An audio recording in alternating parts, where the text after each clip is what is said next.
Starkville, Mississippi jumping, the cowbells clanging. The Mississippi State Bulldogs hunting for a 9-win season. They can get it by beating their arch rivals. It's 96 battle for the Golden Egg on Turkey Day. Coming up at the top of the hour in Starkville, Mississippi. Happy Thanksgiving. Welcome to a special holiday edition of Thursday Game Night presented by Gateway. Chris Fowler, Rod Gilmore, Mike Gottfried. Neither of these guys ever worked a day before their TV careers on Thanksgiving, did you? We're busy eating. Welcome to it. We'll talk about the Rebels and the Bulldogs at the top of the hour.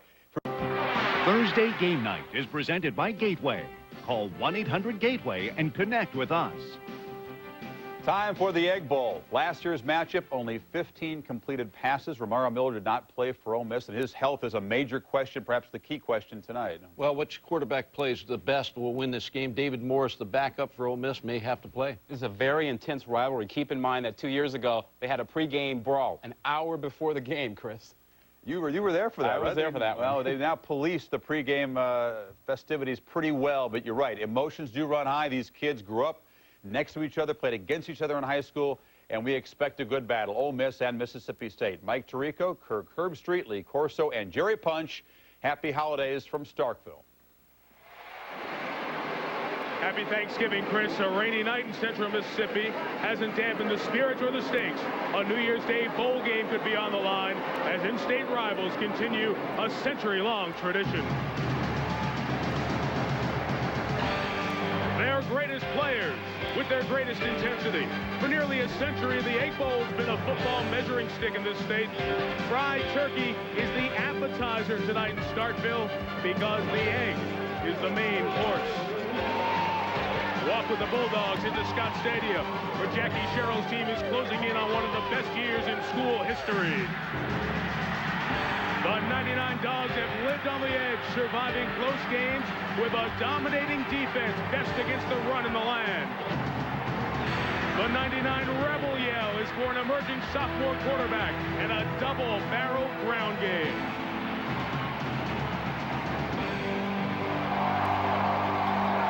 The Dogs are ready for the Dog Pound Rock, a Thanksgiving tradition. College football on ESPN comes your way in 60 seconds. PlanetOutdoors.com. There's excitement in the air. The joint is jumping. Ole Miss trying to continue a trend. The last 5 years, the road team has won this high-stakes rivalry. Good evening, everyone. Welcome to the start of the college football weekend. I'm Mike Tirico, and on behalf of all of us, thanks for the honor of welcoming us into your home on this holiday night. Half the players you're going to see this evening were born and raised in this state. So shy of a championship game, what they're about to do tonight is perhaps their most important college football game ever. To bring in our Thursday night buddies, Lee Corso and Kirk Herbstreit. Gentlemen, 12 days ago, Mississippi State had dreams of one of those championship games. They were undefeated and flying high. But a couple of losses, and now they're trying to save a New Year's Day bowl game. When you need a big game, go to your best unit. For Mississippi State, that's their defense, Lee. Mike, you're absolutely right. Mississippi State defense is ranked in the top 4 in all major NCAA defensive categories. The main reason, experience. They start 8 seniors, and they're led by number 45 linebacker Barron Simpson. Barron is the leading tackler on the football team from his linebacker position. Number 1 strong safety Ashley Cooper has 49 solo tackles this year from the secondary. He's the leader back there. Now, Mississippi State's defense is big, they're fast, they're strong, and they're mean, and they're well coached. But, my friends, they will be tested by a Mississippi offense that's much improved. You're right about that. When David Cutcliffe took over the Ole Miss football program, he wanted to build his offense around the ability to run the football, and he's done that in the first year. The Rebels lead the SEC in rushing, and I think he has the best tandem in all of college football in his backfield in Deuce McAllister and Joe Gunn. Both are in the top 5 individually in the SEC in rushing. Deuce is averaging close to 6 yards a carry with 12 touchdowns, and Joe Gunn needs only 59 yards tonight to reach 1,000 yards. They are a great complement to one another. Now, because of that great defense of Mississippi State, they cannot simply line up and run the ball. They're going to have to throw the ball tonight, which could be a big concern, Dr. Jerry Punch, because of the health of their quarterback, Romaro Miller. Exactly, Herbie. You know, it should be deja vu for the Shannon, Mississippi native. A year ago, Romaro Miller broke his collarbone in the last play of the game against Georgia and missed his first ever chance to play in an Egg Bowl. 5 days ago, he sprained his right ankle and been on crutches all week long. Now, 1 hour ago, Tim Mullins began to tape the young man. They taped him first, then a special shoe they had flown in from Dallas was put on. Then they taped over that right shoe. Actually, they taped both ankles. Then he went outside and tried to run for the first time in 5 days. Very, very stiffly, he was trying to move. The word is he will start tonight. He will play. But how long he'll go and how effective he'll be on this sloppy field remains to be seen. Michael? A big factor for them, Jerry. It's a cool night with mist falling. We had rain a good part of the afternoon. We are so glad that you have joined us. If you've never experienced the Egg Bowl, you're in for a treat. You're in for college football at its pure best. Kids that know each other, schools that don't like each other very much. Jeff Walker, big leg for Mississippi State, kicks it to Deuce McAllister, who will take a knee. Here are the Home Depot starting lineups for Ole Miss, the Rebels wearing the road white. The quarterback situation Jerry just told you about. Gunn and McAllister have 1,600 yards. Means you need a good fullback. That's towards Sanford, a freshman. Senior wide receiver Corey Peterson might be an MVP type on this team with 42 catches. The offensive line, I want you to keep an eye on 71, the right tackle, Todd Wade. He and Tutan Reyes, both tackles are seniors, but Wade has NFL ability. Opening drive of the night will start from the 20-yard line. And Miller tosses on the first play to Joe Gunn, who gets 5 yards against the Mississippi State rushing defense, which is the best in the nation. 60 yards per game, 5 up front, 4 seniors. Kevin Sluter's fiance is a student at Ole Miss. Think there are torn emotions there tonight? Barron Simpson is the lone linebacker. Lee told you about the senior who is the top tackler. 5 defensive backs. The guys who are called dogs, they're do-it-all DBs. Ashley Cooper, number 1, has a big mouth. He loves to chat and could be involved in extracurricular stuff on the field tonight. After a gain of 6. The lone back is the fullback toward Sanford, toward the ESPN 1st and 10 line at the 30. Ole Miss does a very good job starting, moving the chains with 2 on the ground. Romaro Miller, their quarterback, is the key tonight for Ole Miss offensively. They want to try to establish the run, but as we talked about in the open, when you go up against a defense that is this talented against the run, they have to be able to throw, and he has the ability. It's a matter of whether or not his ankle will hold up tonight. Kirk, you know what he reminds me? He reminds me of when you look at him taped up like one of those thoroughbreds at the Kentucky Derby. He's taped all the way up. Look at him. Well, his head coach, David Cutcliffe, is glad to see him on the track and coming out of the starting gate tonight. Adam Bettis, one of 3 tight ends, is the move man. And Gunn gains 4 yards. What I love about the matchup we have right here is this is what both teams do best. Ole Miss loves to have an attitude running the ball, and Lee, Mississippi State, shuts you down on defense against the run. But I like what Mississippi is doing right now. They're challenging them man-on-man. Watch this. They're challenging them man-on-man and see how tough they are. Mississippi State defense only allows 1.7 per carry, Kurt. Well, David Cutcliffe, we were on the field before the game, and he said, you know what, we're not going to hide, we're not going to go away from our strengths. We're going to try to establish the run and then mix in some play action pass. You saw Gunn hobble off. Deuce McAllister comes in the game. 3 plays, 3 runs.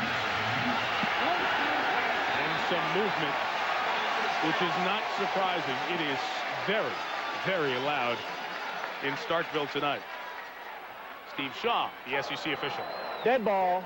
False start on the offense. 5-yard penalty. 2nd down. Here's Dr. Jerry Punch. 2nd down. Guys, David Cutcliffe was trying to get time out a moment ago, right before the procedure call. He was trying to motion to Romaro Miller to change the play. He got Deuce McAllister's attention, couldn't get Romaro's attention, and obviously they got a 5-yard penalty. Deuce ran to the sideline and changed the play. Now they've gone back in to reassess it 5 yards further back. Play clock was down to 2 seconds. They would have had a hard time with the audible there. It's down to 1 again as Miller attempts his first pass of the night. To the 45, a first down. Ball came out. Was it marked down? Yes, it was. So it will be a catch for Jamie Armstrong and a first down. Talked about trying to run the football early in the game, establish the play action. Here, kind of a quick fake to Deuce, enough to get the linebackers to bite up. and give Romaro the window that he needed to throw. And again, he's very, very ginger, very careful with that right ankle. It's a push-off leg, and it's tough to throw for a quarterback with that ankle. But also remember, Kirk, he went 3 steps before Mississippi State could get to him. Very important point. First and 10 run. McAllister gallops through the hole. For about 5 yards, it was Baron Simpson, along with Robert Bean, making the tackle. Well, Romaro Miller, the Georgia game, the week before the Egg Bowl, both times a short week. It was the final play of the game against the Dogs in Athens, between the hedges a couple of years ago. Just trying to throw a desperation Hail Mary pass. The exposed Miller gets hit and breaks his collarbone on the fall on the ground. Out for that game, and freshman David Morris had to play. It was the first play offensively of the third quarter on ESPN2 last week when Miller turned his ankle against Georgia. He stayed in the game, but as you saw a moment ago, was just 2 of 11 in the second half, and the Bulldogs of Georgia came back for the victory. McAllister has a first down as Deuce, the junior, takes it to the 44. One thing you got to watch is the right tackle, Todd Wade. 71, 6'8", 330 pounds. He collapses the whole right side, and Deuce makes a nice little cut there, Kurt. Also, nice block up front by the offensive lineman, 𝐒𝐥𝐿. But the thing that I like about this drive so far for Ole Miss, not only moving the sticks, it's making a statement the way they're doing it. 5 runs, 1 pass. On first and 10, toss to McAllister. Nothing there for the junior, strung out and pulled down by Fred Smoot. Junior cornerback was at 4 INTs this year, but as you would expect, when you allow 60 rushing yards per game, your DBs can also stick their nose in on the ground. Defensive backs here at Mississippi State love to get involved in coming up to make a big hit. They call them the Hyenas. The entire group are called the Hyenas because they like to talk a little bit. It's also because they like to fly around and make a lot of plays. Smoot comes up there and makes a nice tackle to stop Deuce McAllister. First, second, and long of the night.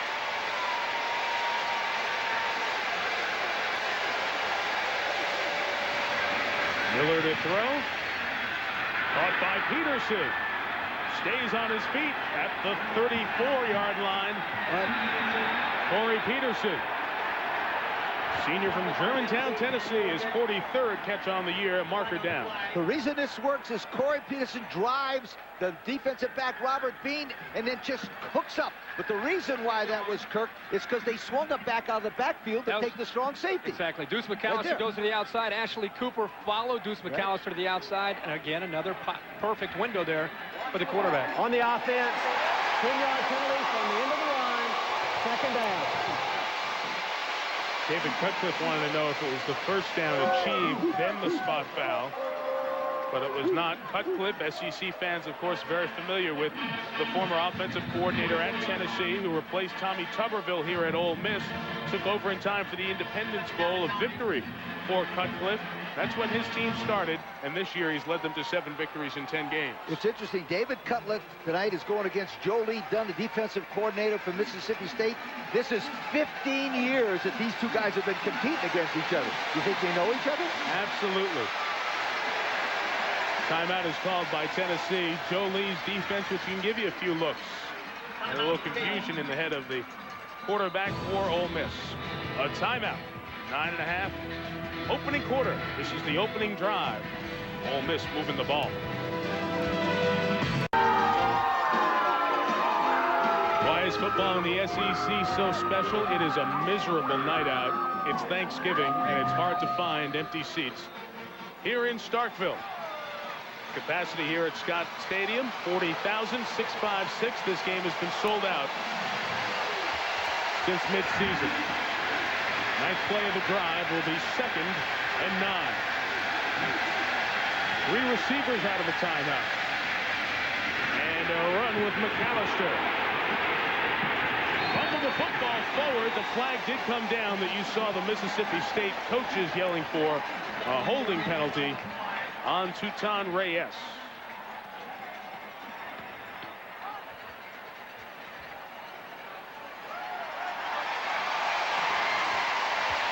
Mike, you're exactly right. Left tackle Tutan Reyes, as he's coming to the outside, one of the things he has to be careful of, keep an eye on him right here. You'll see him lock on to the outside right there.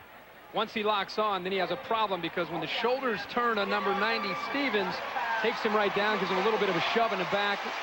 That's what they called him. And another reason why they call that is it's wide open and everybody in America could see it. You know, offensive linemen are very good at holding inside, but that they find their little hole. They hide, they grab the shirts, but that poor guy had a hold of him, boy. Ole Miss has had some problems here. They're moving, they're executing very well, but you have a holding call, you have a illegal procedure, they have to call timeout, try to get another timeout. Mentally, they're having a little bit of a tough time maybe with the atmosphere. Physically, they're doing okay. Yeah. The ball was not spotted in the proper place. That's why the game was stopped for a moment. The junior Romaro Miller, Shannon, Mississippi. Jamie Armstrong, who we threw to earlier, a high school teammate. McAllister on a screen, not getting away from Fred Smoot.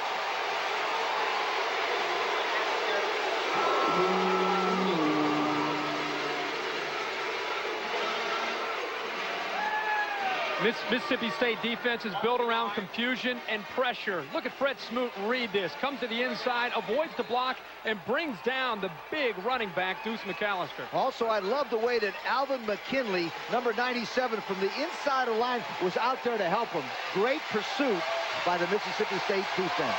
A drive that was humming along has hit a roadblock. They need to get to the Mississippi State 35 for a first down. And they'll take a shot. Miller's toss is caught by his high school teammate Armstrong, but he's 3.5 yards short of the first down. 4th and a long 3 for the Mississippi State 39.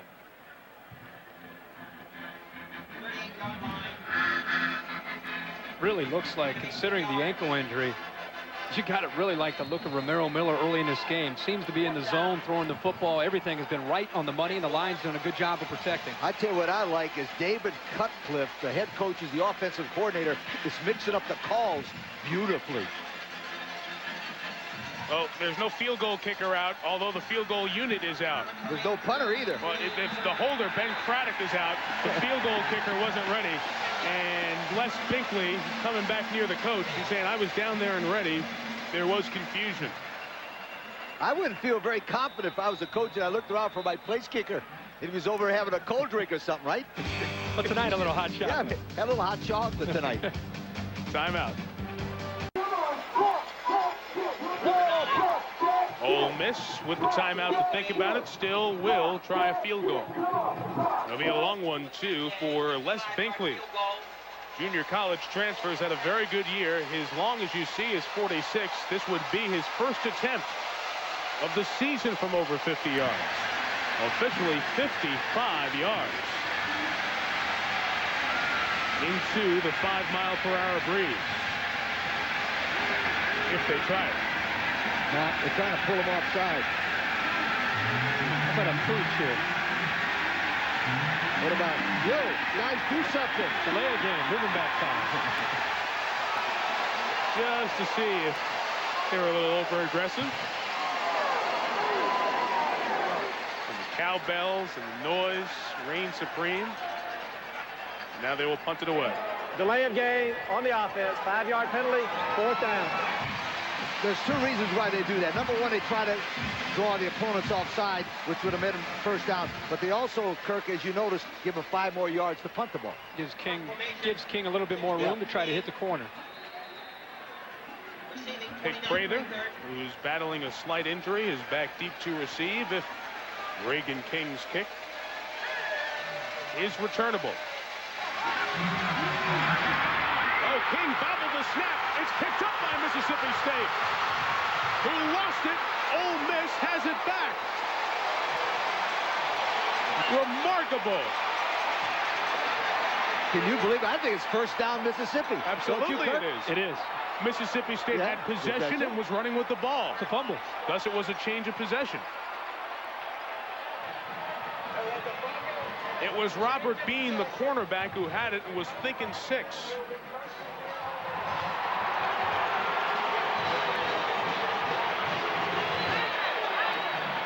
He just mishandled the snap, guys.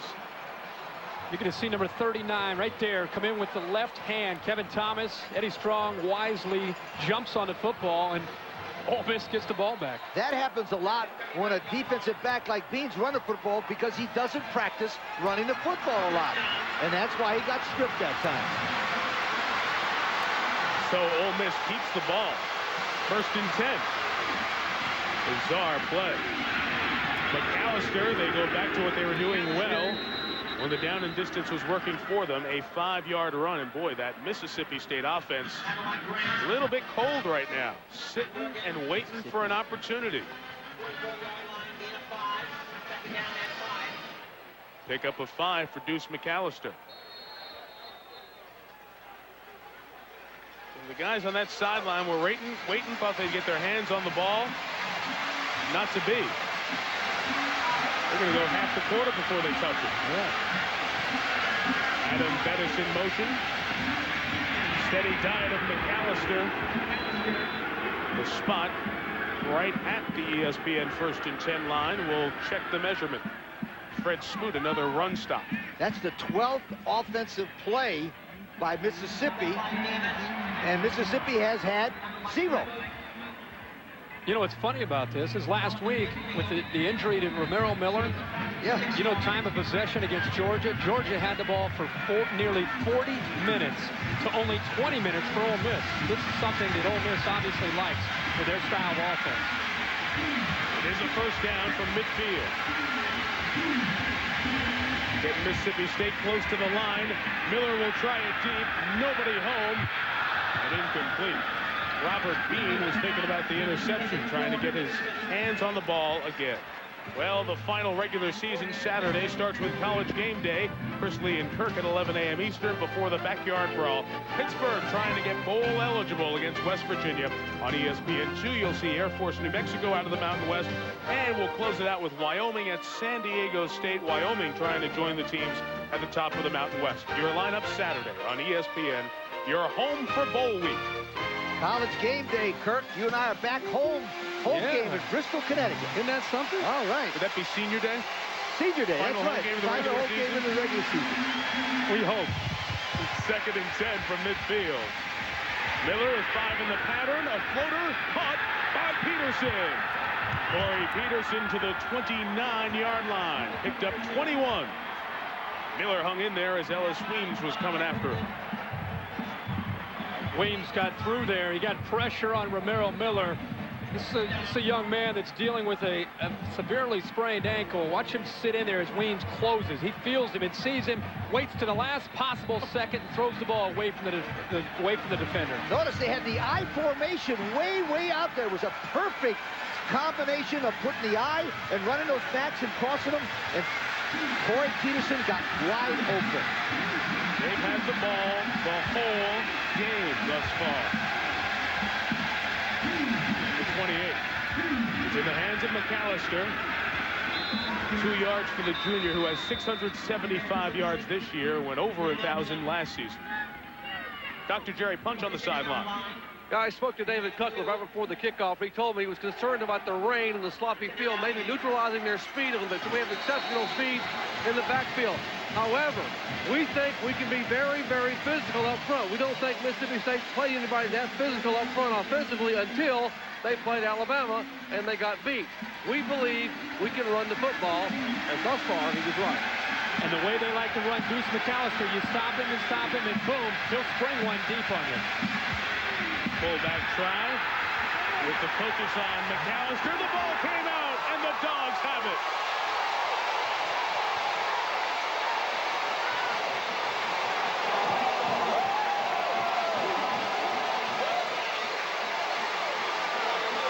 Interesting. You know, you run the tailback, you run the tail, but all of a sudden you try to be real nice and give the ball to Sanford, the fullback, and what does he do? Fumble it. I know that's a good idea every once in a while to keep honest, but my friend, get the ball into Deuce McAllister's hand every time. Barron Simpson, the inside linebacker, did a good job. You could see his hand smack the ball away, and it just came right down on top of his chest. Well, for the first time, here's the Mississippi State offense. A drive beginning at Their own 27, and the run for the senior Chris Rainey. Gets to the 30-yard line. Check out what the Dogs look like. Rainey's one of 3 tailbacks. Wayne Madkin, the quarterback, completes about 50% of his passes. He can get out and be mobile. Kelvin Love is their top wide receiver. Number 8 has caught 36 this year. The offensive line all come from the state of Mississippi. The right guard, Tron Thomas, is the man to watch here this evening. He's got a tough matchup ahead of him. We'll see why in a second. On 2nd and 6, Madkin out of the gun. Finally caught after the juggling act, just shy of the first down. Reception from Matt Butler, a senior out of Baton Rouge, Louisiana. Talking about the matchup, 96 Kendrick Clancy is one of the best defensive tackles in the SEC, and that's saying a lot. The linebacking core is very good and athletic. Armigas Spearman was in the middle, now playing outside, completing his regular season career. And in the secondary, Seneca Taylor and Ronnie Hurd, 23 and 38 are big players. Taylor's the number 2 tackler on this team. 3rd and a yard.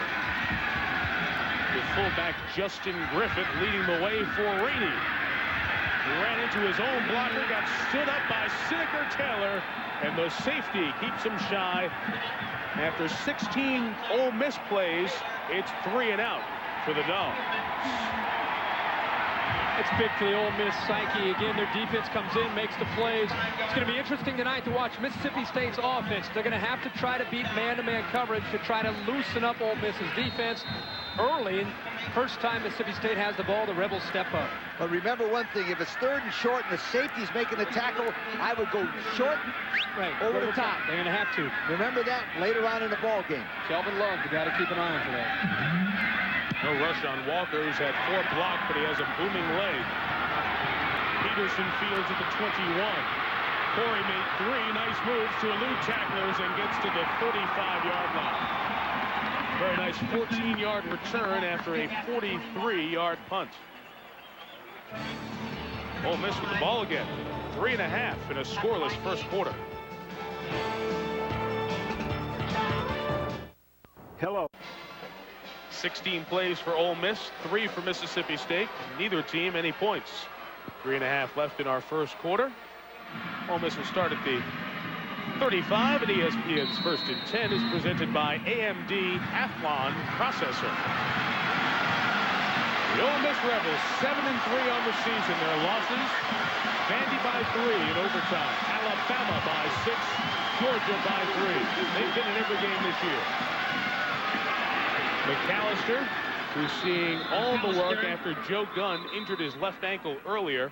He is being retaped on the Ole Miss sideline. There's a good shot of old Joe Lee Dunn, the defensive coordinator, sitting right there. Joe Lee is one of those famous old guys that's been around like 150 years. You see those signals?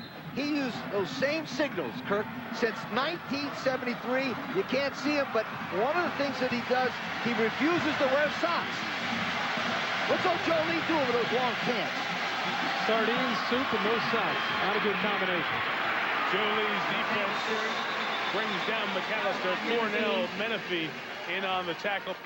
Where's the headset? Where's all the stuff, all the armbands, all the charts for defense? Nothing. You know what I asked him? I said, Joe Lee, don't you think that somebody's watched you for all of these years?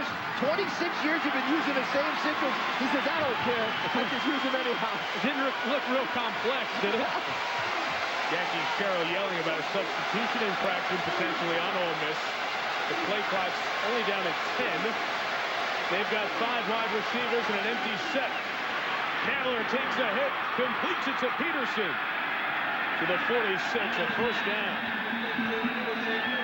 Well, they were outnumbered. Romaro knew he was going to get knocked, but he hung in there and made the completion. Romaro is a very calm quarterback, very poised. Talking with David Cutcliffe before the game, he said it's one of his most favorite people and players he's ever been around. Here again, he's going to get beat up and hit, but he's comfortable sitting in a shotgun. That's what he did last year with Tommy Tuberville. This year, they've gone more to the eye, trying to establish the run. Their great execution with their passing game early in this game. One of the reasons why that play worked is that the inside receiver screened the inside guy so Corey Peterson, number 85, could come underneath and be open. Good numbers for a man who didn't know if he would play. Joe Gunn is back in the backfield. That play did not get off and is being flagged. It's been Mississippi State with the penalty problems the last 3 weeks, but Ole Miss is the team stopping itself in the opening quarter. Dead ball, delay of game on the offense, 5-yard penalty, first down. You know, you might look at that and think, boy, they're having a hard time with the crowd. The quarterback's got to get everybody at the line of scrimmage. The coaching staff also has to do a better job of giving the quarterback time at the line. Every time they break the huddle, they're already at 8 seconds.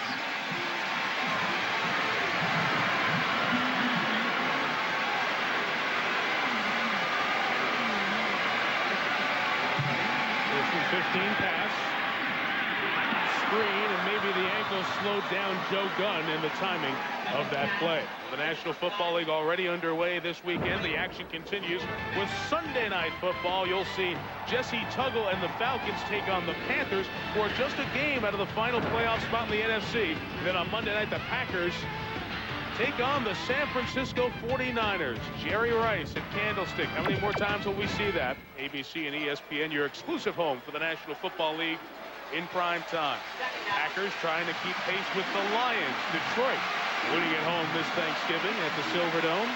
Beating the Bears today by 4. Man coverage. Decide to run instead. McAllister stepped out of a tackle. Ran into Josh Morgan. Redshirt freshman who's seeing some time at the free safety spot tonight. 3rd and about 9.5 coming up.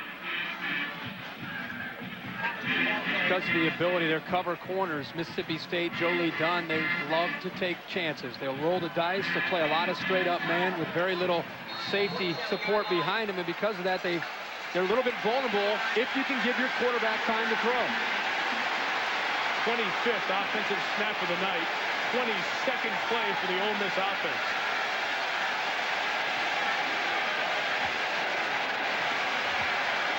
Needing to get to the 36. They rush 5. Peterson went up high, couldn't bring it down. 4th down. Punt. The reason why that play didn't work is number 45, Darren Simpson, the senior linebacker from Starkville, Mississippi, will hit the middle and then hit Romaro Miller right here. Boom. He doesn't have a chance to set his feet, Kirk, and that's why that play didn't work.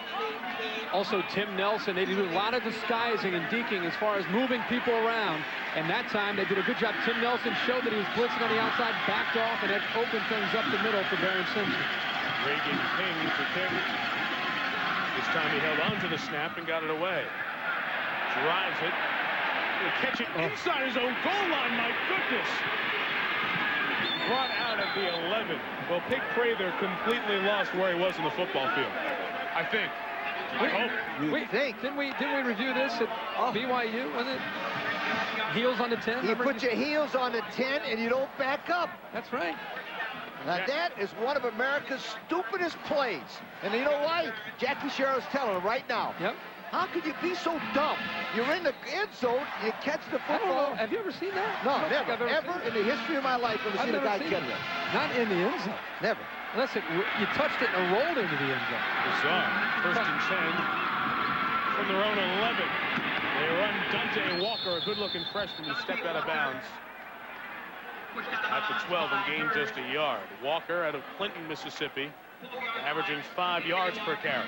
Remember, Coach Sparky Wood, the offensive coordinator who was at Virginia, said that Dante Walker reminded him a lot of a young Thomas Jones, and you know how much you love that Thomas Jones. Oh, I love Thomas Jones. One of my favorite backs in all college football this year.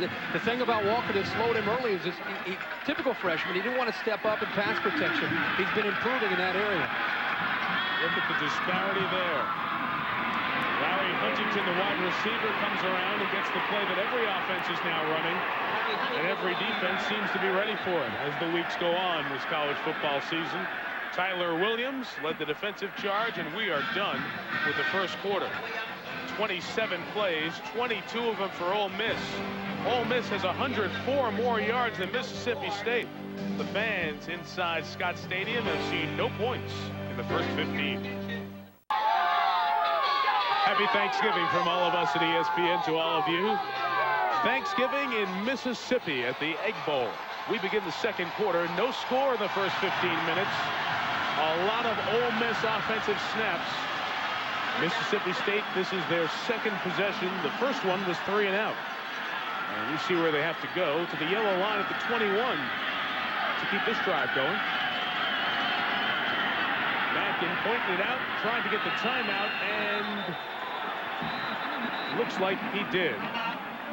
That's not what you want to do, start the second quarter with a timeout. Well, Thanksgiving football television is part of Americana, and you saw Phil Simms give out an iron earlier today. John Madden gave out the annual turkey leg. Time to start a tradition. Since we're dessert, we're the last act of the Thanksgiving feast. We're going to present pies to the MVPs of the game. I have chosen pecan since we're playing in the South. Very nice. Mine's good. You're supposed to give it to your guy. Yours is already broke. Presentation. I'm going with apple pie because I like it. Yeah. Little a la mode for whoever gets my pie. But I think presentation-wise, I think I'm the winner. Very good. I like the apple. The apple pie looks very good. It does. And I'm very concerned about the player who you awarded to because they may not get it. That sits over there. That's right. While we have a moment, let's go check in with Dr. Jerry Punch. Doc? And guys, I have the apple of someone's eye. How about 20-year-old Memphis, Tennessee native Jennifer Summerlin, who's a senior at Ole Miss. And although she goes to school at Ole Miss, she is engaged to Mississippi State defensive tackle Kevin Sluter. And I got to ask you, how much grief do you get being engaged to the enemy? Oh, I get so much grief, especially in class time, walking to classes, especially this last week before the Egg Bowl. Things really heated up in a lot of my classes. Have you thought about far along about the kids? Will they be raised with maroon and white or navy and red? Definitely split. After this year, I'm pulling for the Bulldogs this year, but next year, Kevin and I have agreed that I can pull for the Rebels, he can pull for the Bulldogs, so we'll let them make up their own minds. Hey, guys, her mom went to Auburn, her dad went to Alabama, so it's happened before. Good stuff, Doc. Thanks. Back to the play. 3rd and 6. Madkin dumps it out to Dante Walker, the freshman. He's pulled down, and a flag is down as well. Flag in the old holding spot. You know, when the umpire throws the flag in that area, there'll be some issues. Decline this penalty, it'll be a second 3 and out. One of the things about this you got to go back to was that catching of the punt inside the end zone. On the offense, penalty is declined, 4th down. It cost them 9 yards of field position. It might be the difference in this situation and them scoring in that. Jackie Sherrill has seen his offense struggle at times this year. He'll send Jeff Walker out. Walker's been a great weapon. Could leave Mississippi State as the all-time career punter in terms of average per kick. Corey Peterson stands back to receive.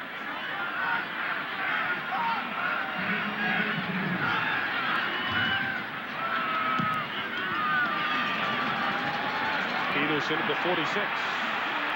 Has a little room. If he can get past one man, he's pulled down. The 44, but the drive will start in Mississippi State territory. Well, I've asked Mike, I've asked Doc, I've asked Kirk, and I've asked Lee.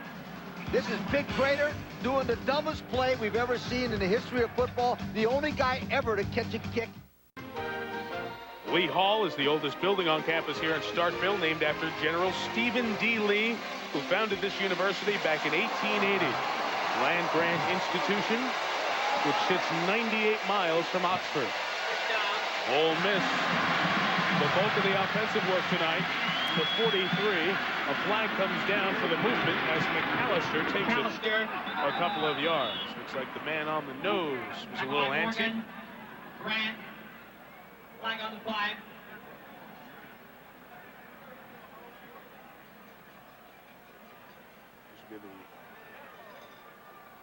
Flag on the Dogs. Offsides on the defense. 5-yard penalty from the previous spot. Repeat 1st down. First one accepted tonight. Well, the first quarter stats are as lopsided as you could possibly see. Mississippi State only had the ball 2.5 minutes in that opening quarter and 5 plays for 13 yards. This is the key right here. Already 2 turnovers. Of course, Mississippi State has 1, but throw those 2 turnovers in there, and that's killed Ole Miss. Some silly mistakes. Here they have another opportunity. 1st and 5. Despite the imbalance of numbers, the big numbers are balanced with zeros.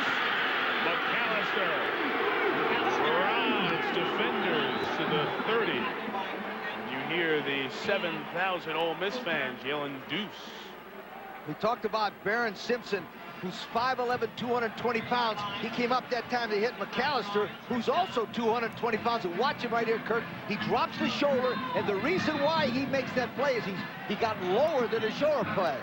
Well, Deuce McAllister is one of the bigger backs you're going to find, 6'1", 220. He's finally getting healthy. David Cutcliffe feels that he might be one of the most talented backs he's ever coached, and that's a big statement. 10, Corey Peterson the fake on the reverse. Miller up top, has a man open. Touchdown! Maurice Flournoy.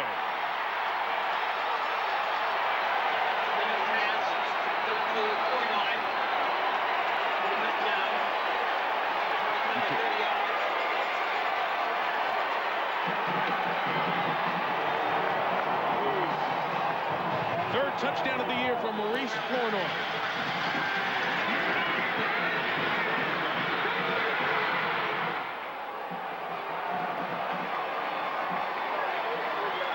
Extra point try for Les Pinkley, who's made all 34 this year.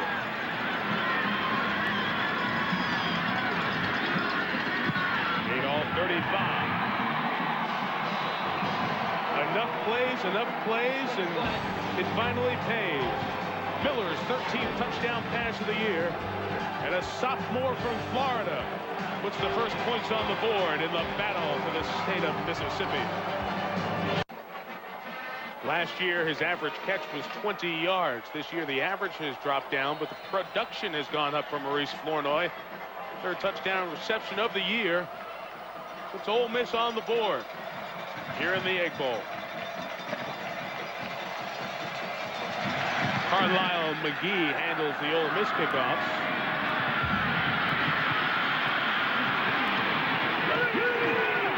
Took it up to the 20.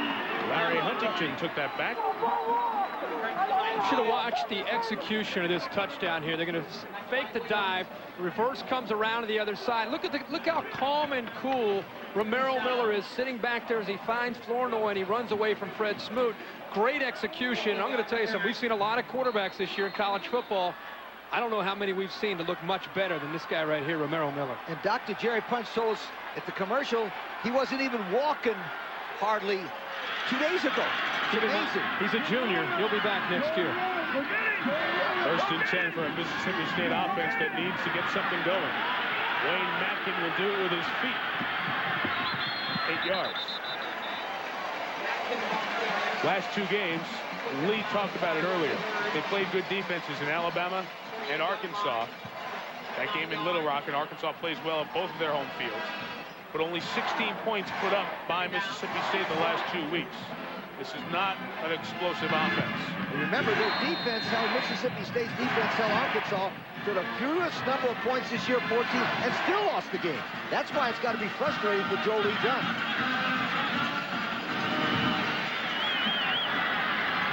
Second and short. Gained 9 yards on the last play. And will be just at the first down line there. First down for Mississippi State. Here's Jerry Punch. Guys, the Ole Miss defense is without one of their leaders. Senior strong side linebacker Armiga Spearman has been taken to the locker room. They have diagnosed a strain of the left medial collateral ligament. They're going to try to retape his left knee, try to get him back on the field, but right now he is still in the locker room. Amzie Williams, the junior strong side linebacker, in Spearman's spot. Williams' production has come on the last couple of weeks. Quick pass by Matkin to Larry Huntington. He is met. Nice read on the play by Ken Lucas. Used to be a wide receiver, but the junior from Cleveland, Mississippi, has made a very nice adjustment to the other side of the ball. Tonight's Aflac trivia question: can you name the NFL all-time leading rusher and receiver and the schools they attended? Can you name the NFL all-time leading rusher and receiver and the schools they attended? You got that one. Schools too? Yes. Okay. We'll throw that out? Write it down. No, let him stay out on his island. Don't be a lifeline for him, buddy. Yeah. Within the next 15 minutes, we'll give you the answer. Second and 8. They looked at the same play left. Tried down the field, and it's incomplete. Looking for Terrell Brindle, the freshman out of Hattiesburg, down in Southern Miss territory. It's going to be interesting tonight to watch the matchups, because when you talk to the offensive coordinator for Mississippi State, Sparky Woods, he felt that the matchups between their receivers and the cornerbacks of Ole Miss would be crucial tonight to see how effective they'll be moving the ball. And on the other side, Art Kaufman for Ole Miss, he felt the exact same thing, the matchups on the outside. But without Armiga Spearman, the linebacker who went to the locker room, but we see he's coming back out to the Ole Miss sideline. We'll take a peek at his defense try to hold Mississippi State on 3rd and 8. Atkin on the run in the air and intercepted. Eddie Strong, first pick of the year from the man who went to the same high school as the great Alabama ex-linebacker Dwayne Rudd. Eddie Strong, number 1, Batesville, Mississippi, 6'2", 236-pound linebacker, just flew out to the secondary position. Watch, good reaction right there. Kirk, you remember this when you played as a coach? We used to use that drive, the old tip drill, 100 times on defense, and it works there. You know, for a sophomore, Eddie Strong is the most instinctive linebacker that Ole Miss has, and you saw it there. Power football. 3 tight ends. First and 10 at the 35.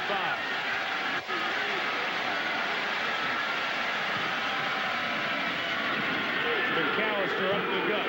And the nation's top run defense is getting a steady diet of Deuce tonight. Bean and Simpson. McAllister, 11 carries, just at 50 yards. Anytime a guy like Deuce McAllister is moving a linebacker back, you got to look for the lineman. That 79 Terrace Metcalf, 6'3", 300 pounds. Left guard coming around was sensational. McAllister's got good size, but those linemen are the reason why he's running so well. This entire first half, the Ole Miss offensive line has been dominating against a great front seven. 12th time. McAllister will be just shy of a first down, and if you're saying, well, how many times can McAllister run? Can he hold up to it? Don't worry. Last year in the Egg Bowl, it was 40 carries from McAllister. Romaro Miller was out of that game. David Morris, a freshman walk-on quarterback who's now the backup, he had to play. Thus, it was a lot of running, and McAllister equaled the school record for carries.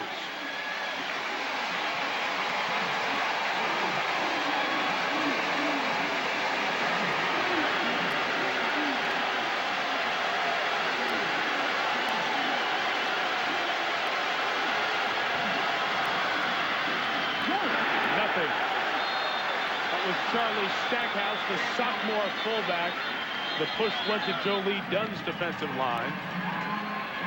From here, a field goal would be about 43 yards.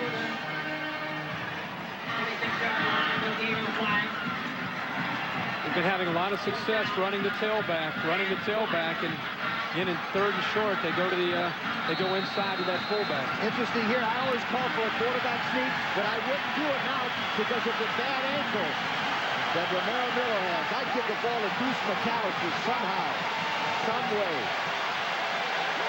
4th and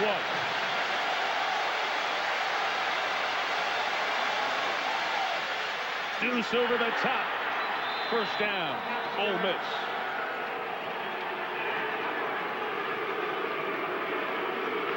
The Ole Miss fans yelled Deuce. Get a good surge at the point of attack by the Ole Miss offensive line. It's a matter of who's going to get lower. Once he goes airborne, there's nobody there to stop him. Put it on some spring on Deuce. Hey, he got up. Well, let me tell you why he got that one. On the left side of the line, weighs 290, 300 pounds. No wonder he made that 6 inches over the top. He got up in the air. 29th play for the offense in the first 20 minutes of the game. Well, miscommunication incomplete. Before second down, here's Chris Fowler in the studio. Mike, NFL this afternoon, return of a couple of future Hall of Famers, Marino and Aikman, worked out much better for Troy. Scoreless first half, Troy hooks up with Rocket Ismail, 65 yards. A half game up on the Skins now in their division. Marino, 5 picks as Jimmy is shut out by his former team. Lions race to a 21-zip lead, held on to beat the Bears in Pontiac behind Gus Frerotte. More highlights coming up at halftime. How about those first place Lions? Marino's probably upset with those receivers not running the right routes. Dan was not happy at the wide receiving corps. You're right. Is he ever? McAllister across the 20. Picked up about 5 on 2nd and 10. Ole Miss has to be happy offensively. Their run-pass mix has been 2/3 run, 1/3 pass, and they're sending a message and a statement to the nation's top rushing defense. If you think about all the years that David Cutcliffe was at Tennessee and all the great running backs that he's been around, for him to say that Deuce McAllister, athletically, intelligent, feel for the game, might be the best he's ever had, that tells you a lot about what he can bring to the table. 36. Dogs bring the heat.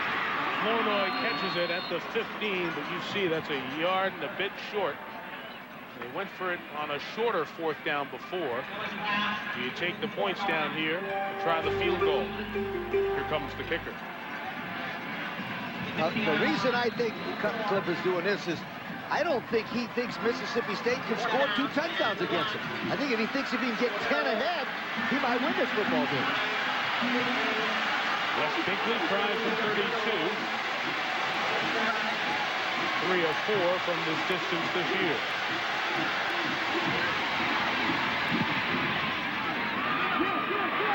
Slices it inside the left upright. And the junior college transfer from Tennessee adds 3. And Jackie Sherrill's team is down 10. That's the entrance for the Mississippi State players out of their new beautiful locker room here at Scott Stadium. It may not be a very quiet, relaxed locker room unless this half changes. 10-0. Ole Miss has controlled the start of this game. Huntington, the starting wide receiver on the kick return, takes it out to the 30-yard line. Here's Dr. Jerry Punt. Guys, on the opening series, offensive series for Ole Miss, take a look at what happened to sophomore running back Joe Gunn. Look at it. Watch his left ankle. If you're squeamish, you may want to look away. Watch his left ankle buckle and now twist backwards up underneath him. Remarkably, he did not break a bone or sustain a severe sprain. They are retaping his ankle on the bench. He should be back in the ball game. Amazing. Gunn, who has 941 rushing yards on the season, trying to become the 4th Ole Miss back ever to gain 1,000 in a season tonight. Mississippi State's offense gotta stand up and be heard.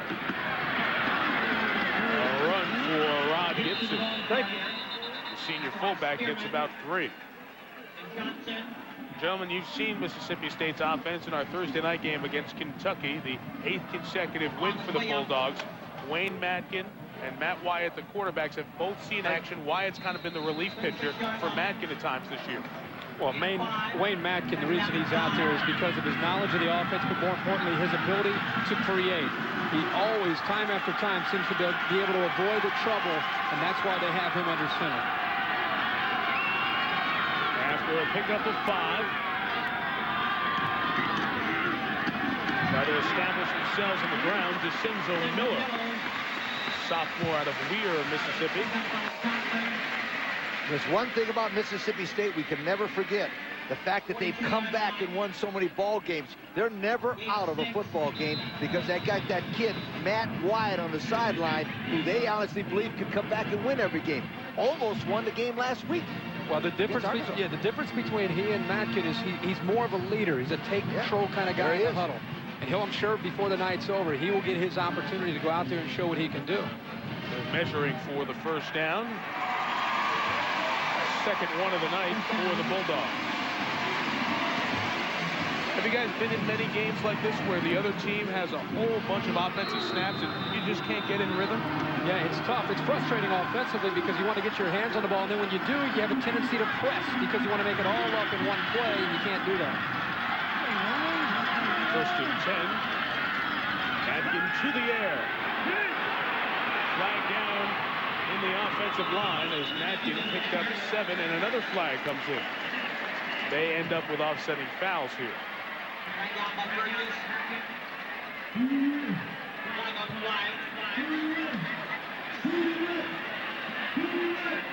Two referees who threw the flags. Joined referee Steve Shaw in the conversation. The umpire threw one in the middle of the pit there, the offensive line. Would lead you to believe that one was holding. It's like a face mask towards the end of the play against Matkin.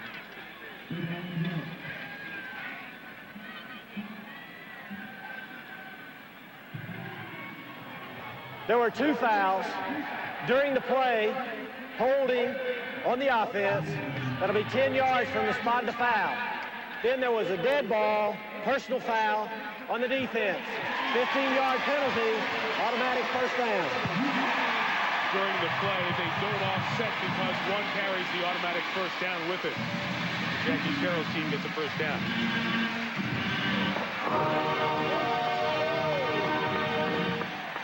You know, last week, Sparky Woods, the offensive coordinator, told us they had great numbers against Arkansas, but the problem is they had a penalty in every one of the series that they had except one. Can you imagine? How can you score if you have that many penalties?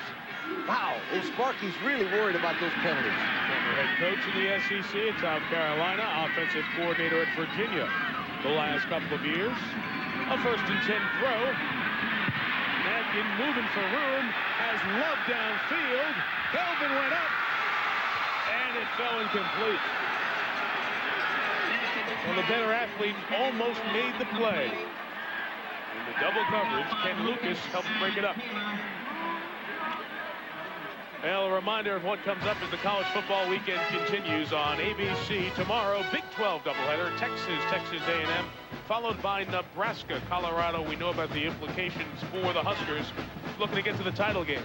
Saturday, split the country 2 ways for regional action as well, with Georgia Tech or Arizona State.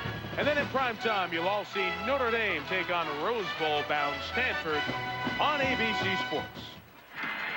After a second down swing out, Vincenzo Miller to the 42. They picked up 3 first downs on this drive. I love that call, Kurt. When a quarterback is struggling, you let the swing back go out there and hit him like this play, and then let him run after this. This is what old Madkin really needs, a couple of completions in a row. Yeah, it can do a lot for your psyche mentally for a quarterback. Pick up your confidence, pick up the tempo of the offense. Best drive of the night from Mississippi State.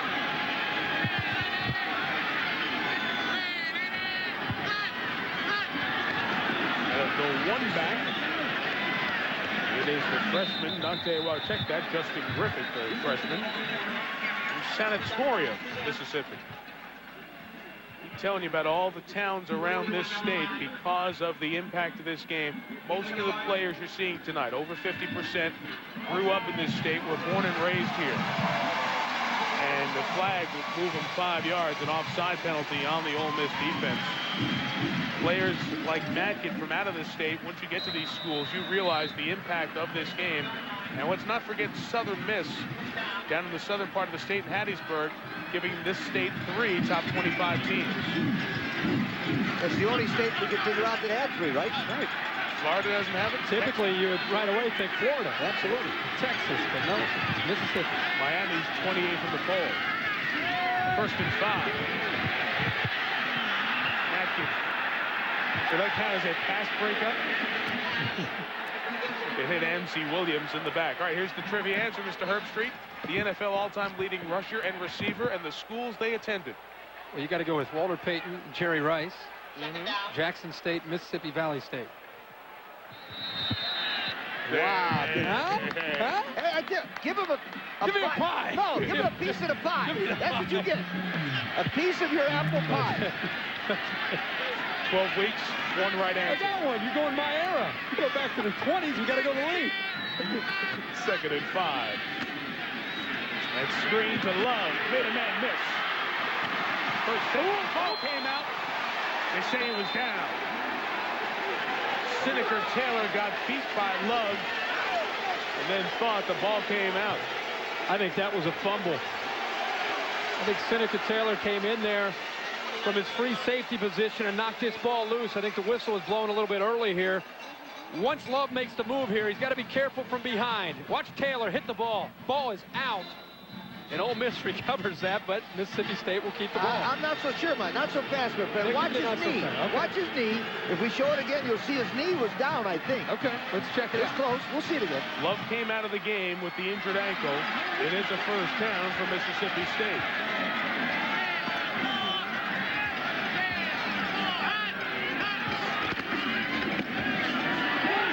Big run to Vincenzo Miller. Touchdown!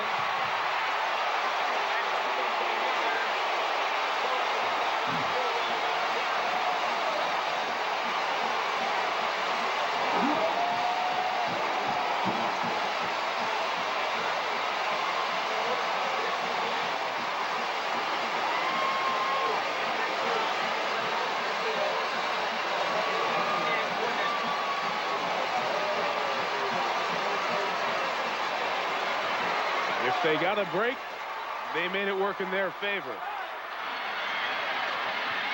Scott Westerfield on for the extra point.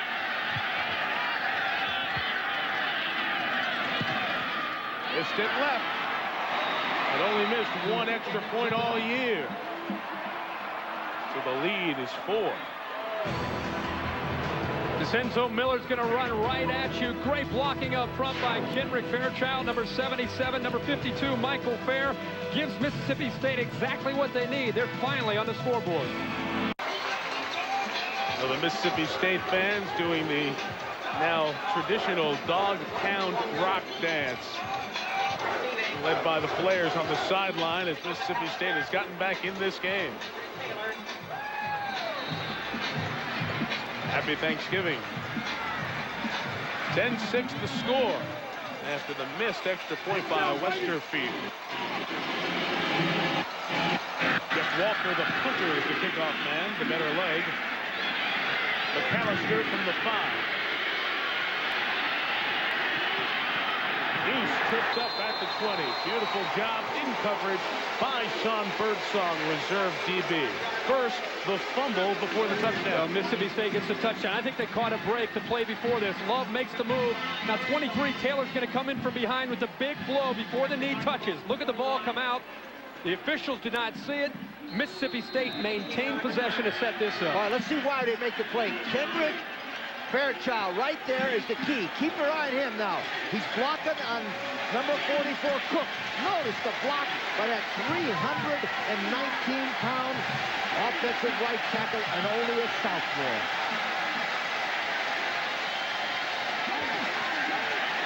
Miller for Peterson.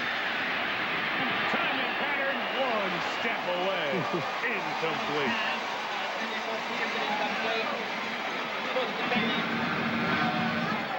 The defense makes it 2nd and 10.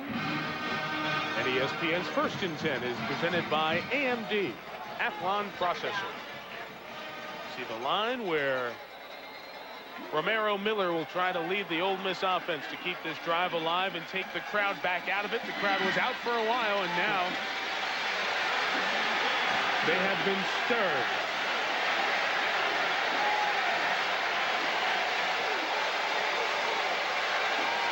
McAllister, 1 yard.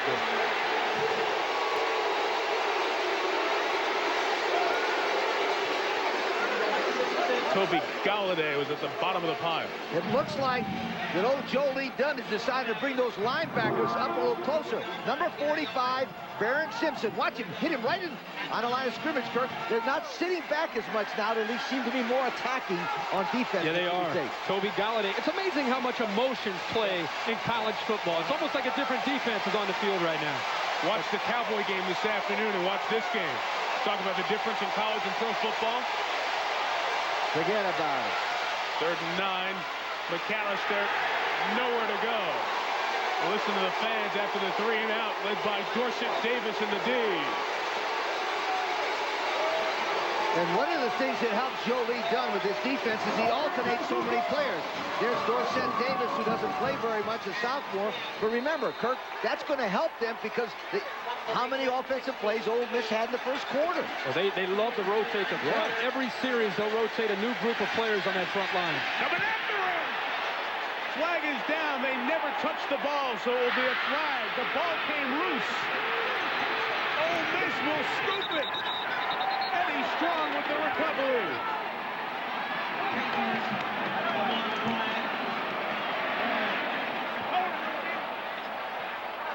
Second flag is down at the 45.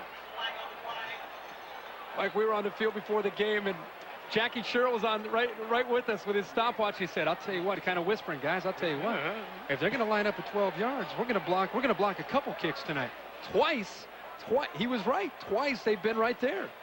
I'll show you why he didn't block this kick, though. He didn't go for the block point. Yep. Remember all those coaches like Frank Beamer is talking about the block point? Yep. It's where the ball's coming off the foot, not at the kicker. Major league conversation going on here because you have a turnover, 2 flags. There was a kick there to the ball once the ball was fumbled, but I think it was unintentional. I don't know. There were 2 fouls on the play. Personal foul, roughing the kicker on the defense, holding on the defense. Both penalties will be declined. It will be first down, Ole Miss. First the kick block attempt. Okay, now watch when we talk about the kick blocking point. You aim out front of where King is. Right? See, he's going right for the leg. Instead of out front, he goes right, kicks it underneath him. That's why he doesn't block the kick. Yeah, 𝐒𝐿𝐥𝐞 Jones, when he actually just misjudged where he was going to go as far as his landing point there. And then once Big Prather tries to make the catch there, that's the second mistake he's made in returning punts. Interesting. Remember, he didn't start the ball game because he didn't practice all week. Maybe he didn't practice catching those punts either. Good point, Coach. Ankle injury and a hip flexor. Ole Miss keeps it again. And Miller to the air again. Waiting for a man to break free, and Peterson into double coverage. It was incomplete. Like the idea there by David Cutcliffe. Go for it. You know, all of a sudden a big change of events. Momentum is switching back and forth. Why not take a shot at the end zone? The way you're moving the ball offensively, every once in a while, it's just to stretch that defense. And remember one thing about Mississippi. They've played 3 top 25 teams, and they've beaten 2 of them, Arkansas and Georgia. This is a good football team, Mississippi.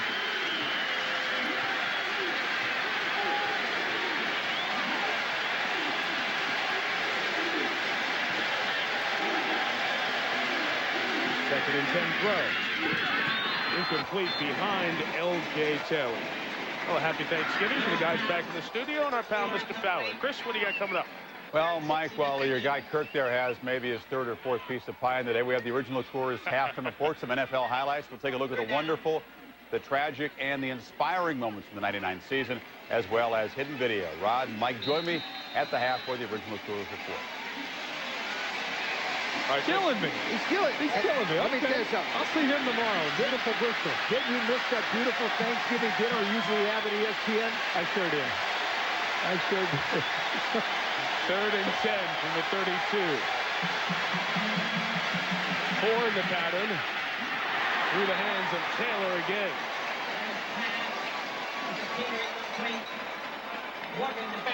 It's 4 in a row that Miller's misfired on. From here, the field goal would be 49 yards. Watching in pregame warm-ups, Bᴜʟʟᴅ made a couple from the left hash mark from 45, from 43 and 48, actually. This one will be 49.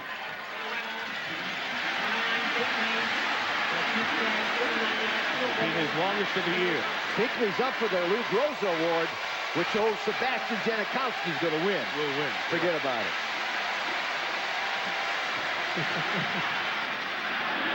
On line and good. Bᴜʟʟ can come in second.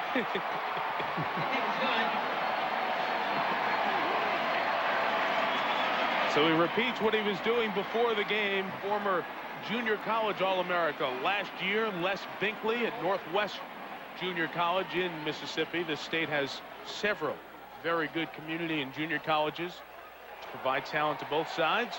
And a career-long 49 yards for Bᴜʟʟ. We've always talked about the snap. Watch it. Perfect. The hold. Nice hold because he took the laces and turned them away from him, and that's why he made the kick. The laces are very important. Watch this one, Kirk. See the laces? Oh, yeah. Turn around. Turn around. Good job. Good save. Ben Craddock, the junior. Yeah, Benny almost dropped the ball there. He's lucky he got it back up. I don't know about turning the laces. He's got to catch it first. So Bᴜʟʟ, who kicked the game-winning field goal in the opening win at Memphis this year, 3-0, extends the lead to 7. It's 13-6. One thing everybody always talks about, they always carry off the kicker. Remember last time we were here, they carried off Westerfield. What a great job. And you forgot about the center and the holder. 2 most important Who'd they parts. carry off? Westerfield. What's his face? Westerfield. No, wasn't it Westerfield? Yes, it was. You're right. Thank you very much. Westerfield. No, I said Westerfield. Okay, we love you. Roll the tape back, eh? Number 5. Ooh, ahead of the 17-yard line. Nothing. Well, you've enjoyed college basketball. I hope this holiday weekend on ESPN. Next week, we've got a great one for you. The ACC Big Ten Challenge, presented by 989 Sports, two of the best leagues in the country. 8 of the 9 games played you'll see on ESPN and ESPN2. Log on to ESPN.com and play the ACC Big Ten Challenge Pick'em. Chance to win a trip to either the Big Ten or ACC tournament in 2000. Some great games. The centerpiece will be the finale Wednesday night in Chapel Hill. Michigan State, North Carolina, two top 6 programs. 1st and 10 for the Dogs, down 7. Atkins pass to Love back in the game. Gets him to the 20. Mississippi State can stop it twice. Going to go to the 2-minute offense here. No huddle. It'll be interesting to see how Wayne Matkin, how he handles this with the pressure he's feeling from this Ole Miss defense.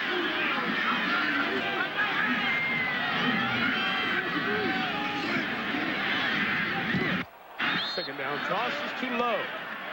Matt Butler says I scooped it. We were looking at Wayne Matkin a few weeks ago and then again yesterday, just breaking film down and looking at him.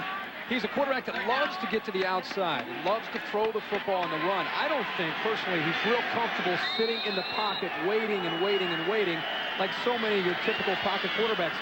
He's an athletic guy that likes to move around. 3rd and 8 have to be careful here. Could give Ole Miss the ball back in decent field position. Rebels run 4. Matkin completes to Love. The 33-yard line. Man who actually took some snaps at quarterback last year for Mississippi State. Kelvin Love. He's become a receiver who may get a look at the next level. Up into this ball game, he's averaging 21 yards per reception. That's very, very good. 36 catches on the year.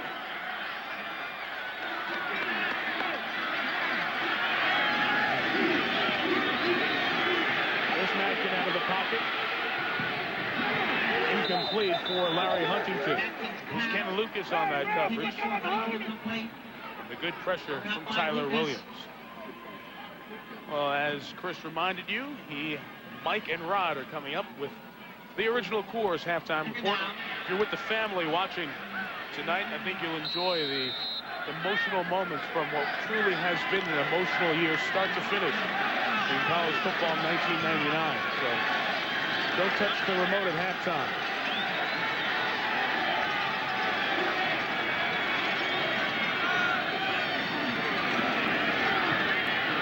Second and 10 will take off. A first down across midfield. Why he's in there. That's exactly right, Mike. That's why he is playing. That's why he's ahead of Matt Wyatt. He doesn't necessarily throw the ball as well as Wyatt, but he brings you this. He has the ability to improvise and create. You see it all over college football anymore with the defenses and the way they attack. It helps to have a quarterback that can run and throw, and Wayne Matkin can do both. 17-yard scramble, and the officials stop the clock and ask one of the Mississippi State offensive players, their center Paul Mooney, to leave the game. And Mississippi State thus takes a timeout. Center coming out, new center coming in. You don't want to take any chances, so Jackie Sherrill takes a very smart timeout. Ole Miss by 7, 74 seconds before half. Mr. Corso, why are the Rebels up? Special teams. A bad decision to catch a punt in the end zone. A missed extra point by Mississippi State. A missed punt by Mississippi State. 2 field goals versus Mississippi. That's why they're winning the football game. 3 turnovers. 3 turnovers have killed Mississippi State. They could score here and tie the game before halftime. And get a good-looking pass. Justin Griffith's 36th pass catch of the year. He catches it a lot out of the backfield. Just one timeout left with a minute. I tell you what, Mike, made a mistake, though. Catch the ball like that, run out of bounds. You've got to get out of bounds in a situation like this, Kirk. Paul Mooney, the center, did come back in with that timeout taken, so that was a very good job by Jackie Sherrill not to risk a mistake in the snap out of the shotgun. Clock will stop with the Love first down. And much more out of bounds at the 23-yard line.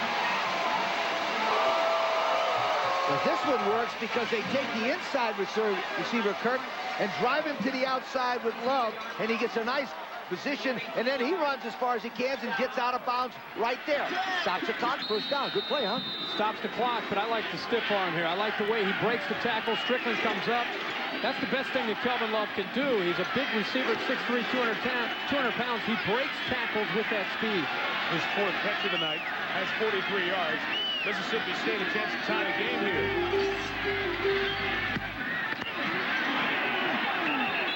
Not much happening with Matt Butler, and the clock will run.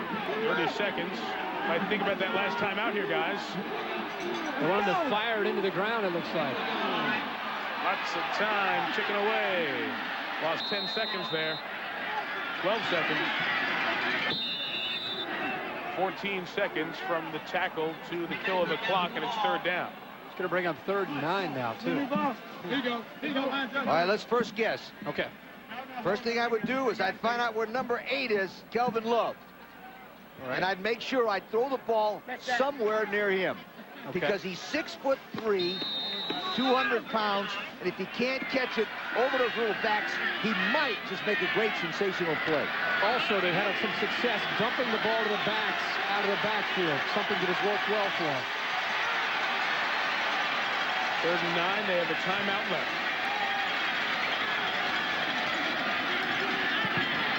He has time. Intercepted! Ronnie Hurd will keep Mississippi State off the scoreboard before halftime.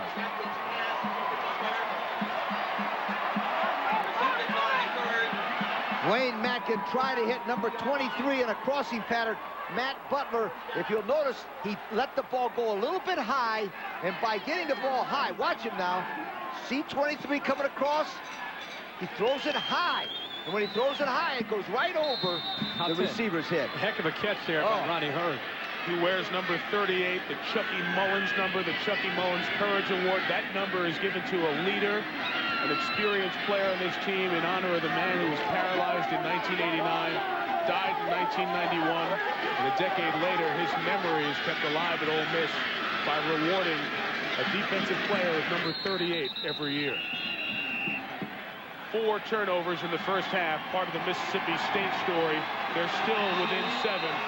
We didn't know if Romaro Miller was going to play because of an ankle injury. He got off to a hot start, missed his last 4 passes, but has done a good job. Jackie Sherrill's team gets the ball to start the second half. They trail by 7 on Thanksgiving night as we send you back to the studio and Chris Fowler. Against a rushing defense that's best in the nation and gives up 60 yards a game, Deuce McAllister has 59 carrying the load. Meantime, Barron Simpson is 1 shy of his career best for tackles in a game. He has been as big a factor as we thought he would be as we get set for the second half. Welcome back to the Egg Bowl. Happy Thanksgiving, everyone. Mike Tirico, Lee Corso, Kirk Herbstreit, and Dr. Jerry Punch on the sidelines in a moment. Well, guys, that first half, all the points in the second quarter. Ole Miss dominated the first 20 minutes of the game, but Mississippi State is close enough to still be in this one. Well, and we talked about that in the first half. Anytime you have a defense that can be dominating, it's going to keep you in the football game, and it got the crowd back into it when they caught a few breaks. But Ole Miss offensively has been flawless, with the exception of a mistake here or there. Their execution has been very good. And don't forget, Mississippi State's won some close ball games at the end, but that extra point they missed now puts them in a position where they have to go for 2 if the game was to end right now to try to win it. That extra point's going to be really, really important. Mississippi State offensively hasn't done much the last, 10 quarters. Can their defense be the reason that they can win this game? Can they shut down Ole Miss's offense in the second half? Well, we'll wait and see. Last year, Mississippi State's defense scored 5 touchdowns. This year, all season, they've only scored 1. Tonight would be a good time for them to get that second touchdown to help their offense out. I think they can slow down Ole Miss's offense, but I don't know if they can stop them. I think they're going to need some help. I think this game's going to be won with the special teams. I think Mississippi State's got to come up with a big play on special teams because their offense is a little iffy. They've been getting after the punts. They have a shot at that. You're right. Remember how unbalanced the numbers were in the first 15 minutes. At the half, Mississippi State balanced the numbers a little bit. The 4 turnovers allowing Ole Miss to have the 7-point advantage. The yards are pretty close. And they weren't very close in the first quarter.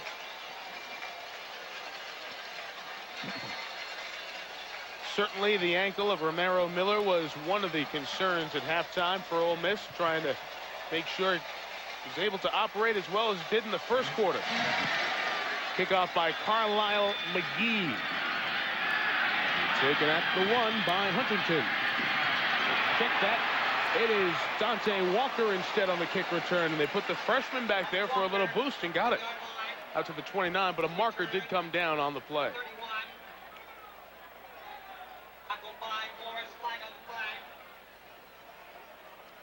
Trying to get the ball in the hands of Walker on a kickoff. During the return, illegal block in the back on the return team. 10-yard penalty from the spot of the foul. First down. As we look at number 29, Pig Prather here, remember one thing. He did not start the game because he missed practice. Maybe he didn't practice enough on the punt return. That was a misjudgment situation. Here is an execution mistake that led to a field goal. Now, Scott Westerfield misses this extra point, which puts them in a position they have to go for 2 to win it, and Noni could tie it with a touchdown and an extra point. And another mistake on special teams. This one, an error of commission. The push in the back means a long field. The drive starts from the 14. Matkin has nobody open. Now lofts one for Love, but threw it out of bounds. Love was locked down in man coverage with Tim Strickland. At times, Wayne Matkin is accused of leaving the pocket a little bit too soon. This time, he felt some pressure, tried to break to contain, and when he did get to the outside, I was looking at his receiver, Kelvin Love, from up here. It's very easy, but he did a good job of cutting to the outside and getting up. Matkin's got to give his receiver a chance. What a difference a quarter makes.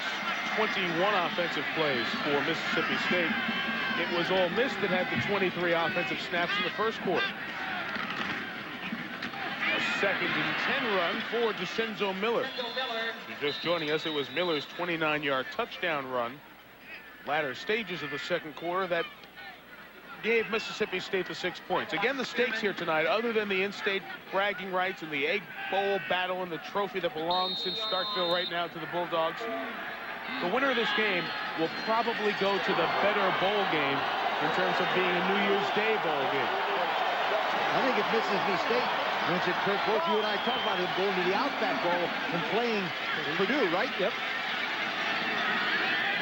3rd and 6.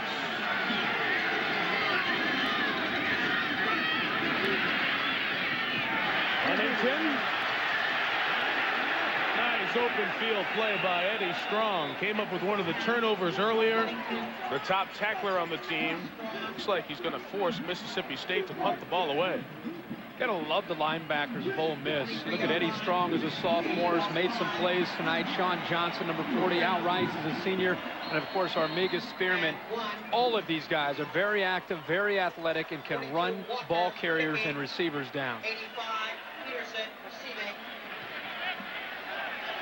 Stay on to go after Jeff Walker's punt.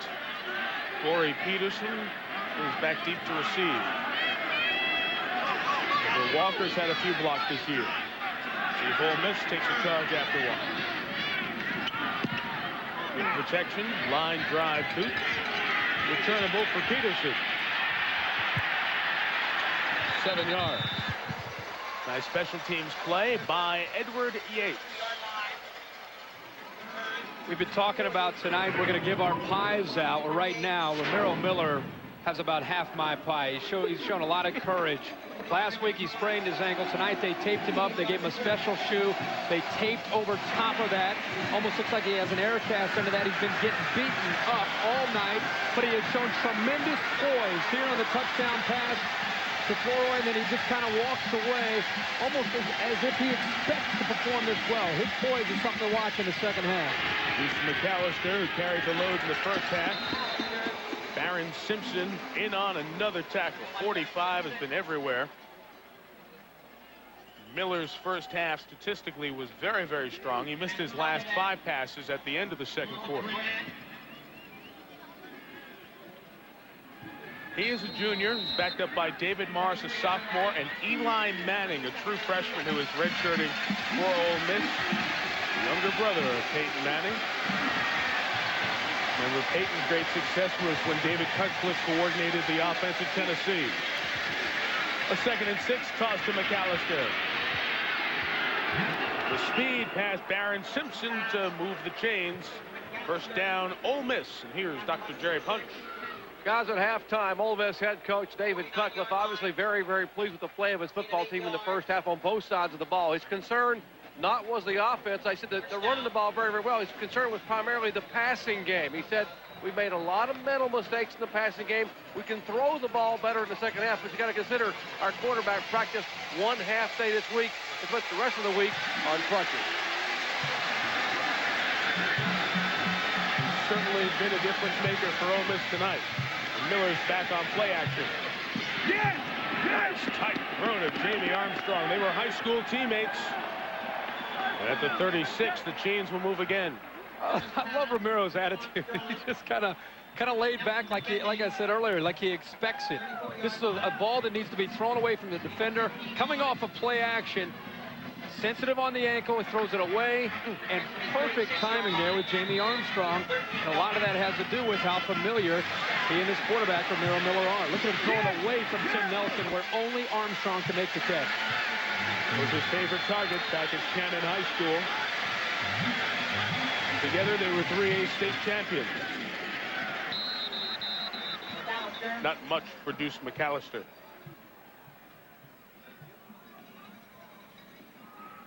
Grant, Simpson. Think of the skill of Ole Miss next year with Joe Gunn as a sophomore, Deuce McAllister as a junior, Romaro Miller, the quarterback, a junior.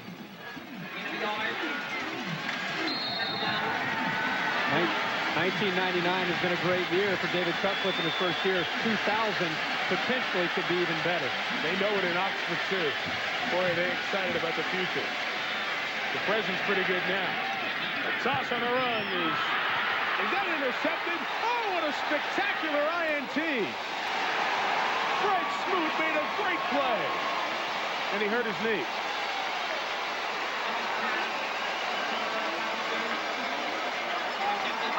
Now, Romaro Miller really gets bombed here. But I hate to see a football player with his knee like that. Now, watch. Miller gets crushed right there. Ooh. Wow, but he's quick enough to get up. He hops up. This ball is tipped. Just tipped there by McAllister, who was out wide, and Fred Smoot did a good job at close there, did a good job of holding on to the football there, and came down hard on that right knee. So the medical staff out to look at Smoot, who comes up with the turnover for Mississippi State defensively. That's the 7th turnover in this game. 4 by Mississippi State, 3 by Ole Miss. The latest by Miller. Timeout. From the land of the dogs, Mississippi State comes up with a turnover. The good news is Fred Smoot walked off under his own power. Looked like a more serious knee injury, may not be. So after the turnover, Mississippi State ball from its own 5. Kelvin Love, their speedy receiver, gets about 6 yards. Lucas over there to make the stop along with Seneca Taylor. That's the old University of Florida play. They do it better than anybody else. Now, number 8, Kelvin Love, is 6'3", 200. He's got great speed. Watch it. As he comes around, it turns into a toss play, Kurt. But the thing I like about this is they need to get the ball in number 8's hands as many ways as they can. As often as possible. He's their playmaker. That's the 5th time he's run the ball this year. Gives him some breathing room for 2nd and 5. And the freshman Dante Walker turns it upfield. He's just shy of the ESPN 1st and 10 line. 3rd and short coming up. Mike, you mentioned earlier about Kelvin Love, maybe the potential of moving his game to the next level. At 6'3", he's a big receiver, 200 pounds. We talked to him yesterday. He said he runs, in his mind, he runs a 4.3. He's got a 39-inch vertical. He feels that he has plenty to bring to the table come April in that NFL draft. Also, Jackie said he didn't have a good 40 time when the scouts were here first, but he's much faster now. Yep. Out of the power set. Ball came down, and Ole Miss has it. Another turnover. It's 5 now. And Tim Strickland comes up with the recovery. Justin Griffith, the freshman, lost it. This has been a reoccurring theme for Mississippi State this year. Self-destructing the last couple weeks. against a couple good opponents in Arkansas and Mississippi, and Arkansas and Alabama. The big thing to understand here is watch the ball pop out. I think it's Eddie Strong who caused that turnover. Strong hit it, and the thing that's most frustrating is the penalties is what's killed them the last few weeks, and now they're turning the ball over 5 times tonight. A score situation when you get the ball in the red zone, you have to put points on the board. McAllister to the 13. Right, Coach, even if it's a field goal, you get the ball at the 18-yard line. If you don't score, that's a momentum swing. No question about this. They need to go for the touchdown, though, because these field goals are not putting them far enough away from Mississippi State, who could bring in the quarterback, who I like, Matt Wyatt, and cause this thing to turn around. If I was Cutcliffe now, I'd run that thing right at him at Bauman and try to get a touchdown. See Ole Miss's touchdown percentage. Just over half the time they're in the red zone. They score 6. McAllister is stopped. You think teams that run it well usually do well in the red zone, but remember, the Mississippi State rushing defense is the best in the nation. They've allowed 68 yards on 23 carries tonight. Jolie Dunn's the coordinator. One of the things that we like to see, and we talk about quite often on these Thursday night games, is with an athletic quarterback, play action and get him to the outside. Unfortunately, he's got the ankle, so that probably won't be a play that Ole Miss will go with him. Peterson at the top, L.J. Taylor in the slot.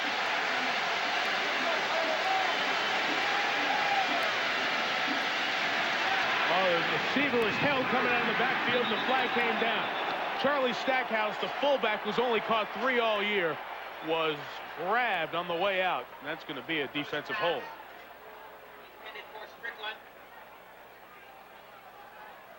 Broken up by Nelson. Flag on the flag. They're saying it was tipped. If the ball was tipped, you can immediately make contact with the defender, with the intended receiver, if you are the defender. Are you allowed to tackle a guy if it's tipped?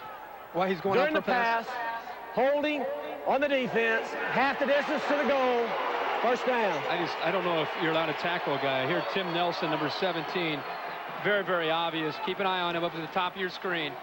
Once he sees the receiver going out, right here, I mean, that's about as blatant as it comes. He actually he almost made the tackle before the ball got there. Didn't quite get him down. But it was a nice call by Cutcliffe to put one-on-one with that outside linebacker, Nelson. Good call by Cutcliffe. First and goal. The tight end, Bettis, touchdown!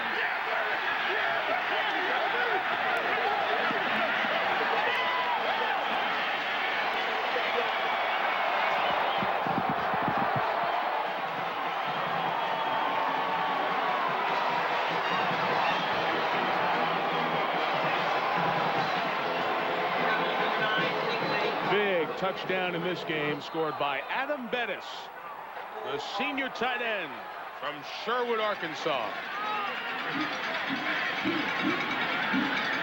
Adam Bettis' first career touchdown reception.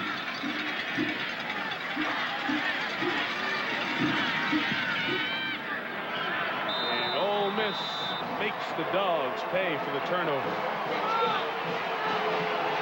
Again, Romaro Miller, the junior, has been doing it all night tonight, showing his courage, showing how tough he is here, rolling out. Gets the ball to number 81, Adam Bettis, who finds the corner, that gets the touchdown. Ole Miss up 14 here in the third. Ole Miss on the first career touchdown for the senior Adam Bettis has put up more than most on the Mississippi State defense. Most points they gave up all year was the 22 to Kentucky 3 Thursdays ago. And a nice kick return will give Mississippi State good field position. A man who needed to make something good happen. Pig Prather got it out near the 40. What they found out here is they faked the ball. Watch it. Romaro fakes the ball to the tailback. Cooper comes to the inside, but the tight end, Bean, is wide open. The reason why that play worked, Kirk, is the fact they've been running it so well. They faked the run, and all of Mississippi State faked went to the run, and hit the guy wide open. I think that's the first time they've allowed the quarterback, because of the ankle, Romaro Miller, to get to the outside off of play action. Great call, as you mentioned, by David Cutcliffe. Excellent field position for Mississippi State. The freshman Dante Walker gains a couple of yards to the 42. And now Mississippi State, which has not seen many big deficits this year. They've been down, but down in the third quarter by 14 is a little different story. Not as bad as it was against Auburn. Well, the one thing I would warn Ole Miss fans and fans that think this game is over is Mississippi State is playing at home. They're one big play away from getting the crowd back into the game, and that's when things can change. 2nd and 8 from its own 42. Walker got the corner. Got a first down as well. Here's Doc. Guys, at halftime, Mississippi State head coach Jackie Sherrill talked about his team playing with too much caution, playing with a lack of intensity, and making too many mental mistakes. You got to go out and play with reckless abandon. Someone has got to step up and make a play. We keep waiting for someone else to make a play, and we got to stop waiting, or we're going to get beat.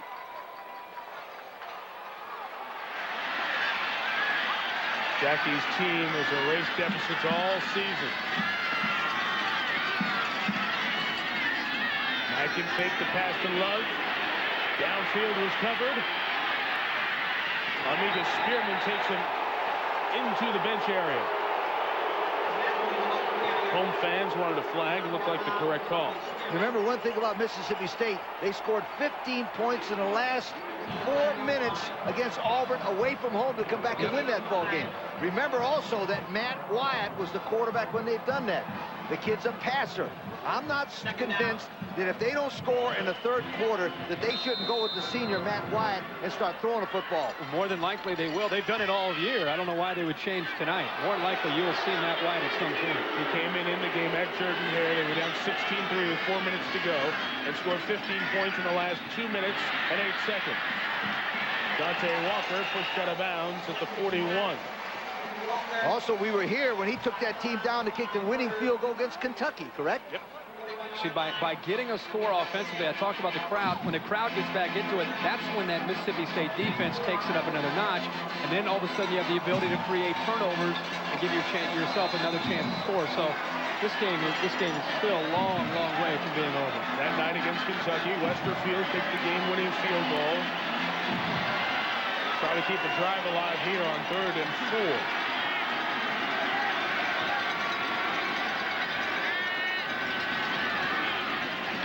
Looking towards Love. Pressure. Put it up. And the athlete came back and nearly made a good catch.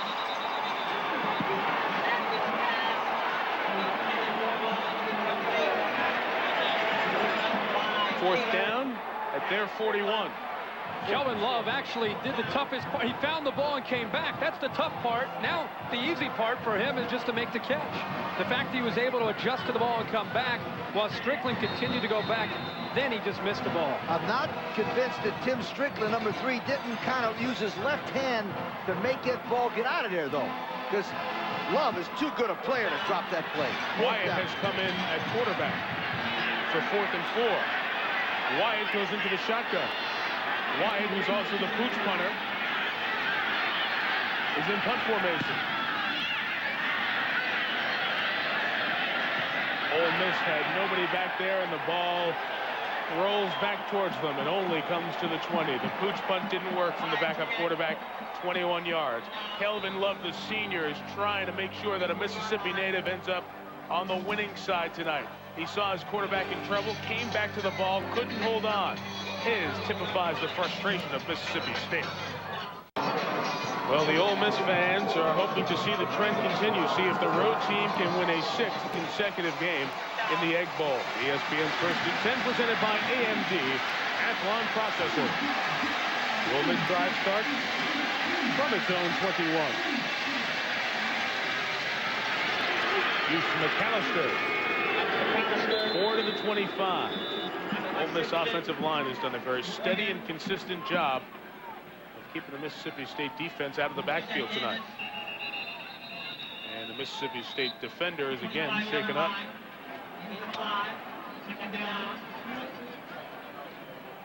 is the tackle man, Barron Simpson, his team's leading tackler, who's over 15 stops tonight. Romaro Miller is your guy for your pie, right? Right now, I would take the offensive line for Mississippi, cut it up in 5 pieces, and give them each a piece of my pecan pie. They have control of the line of scrimmage by running it. Pass protection has been pretty good, and I think most important, they've been able to attack the strength of the Mississippi State defense by hitting them in the mouth and running right at them. And it goes back to Dr. Jerry Bunch's point when he talked with David Cutcliffe about how they felt that Mississippi State really hasn't seen this big offensive line since Chris Samuels and Alabama. And they've been able to show that so far through the first, close to the first 3 quarters. If you didn't catch it earlier when we were with you, little Thanksgiving tradition starting here tonight. We are the dessert, the traditional late night, Thursday night Thanksgiving football game on ESPN. So a dessert, a pie, goes to the best players on each side. Hey, Harvey's in Starkville, where we had a great Thanksgiving dinner last night. I hate to say this, but it was better than Little Dewey's.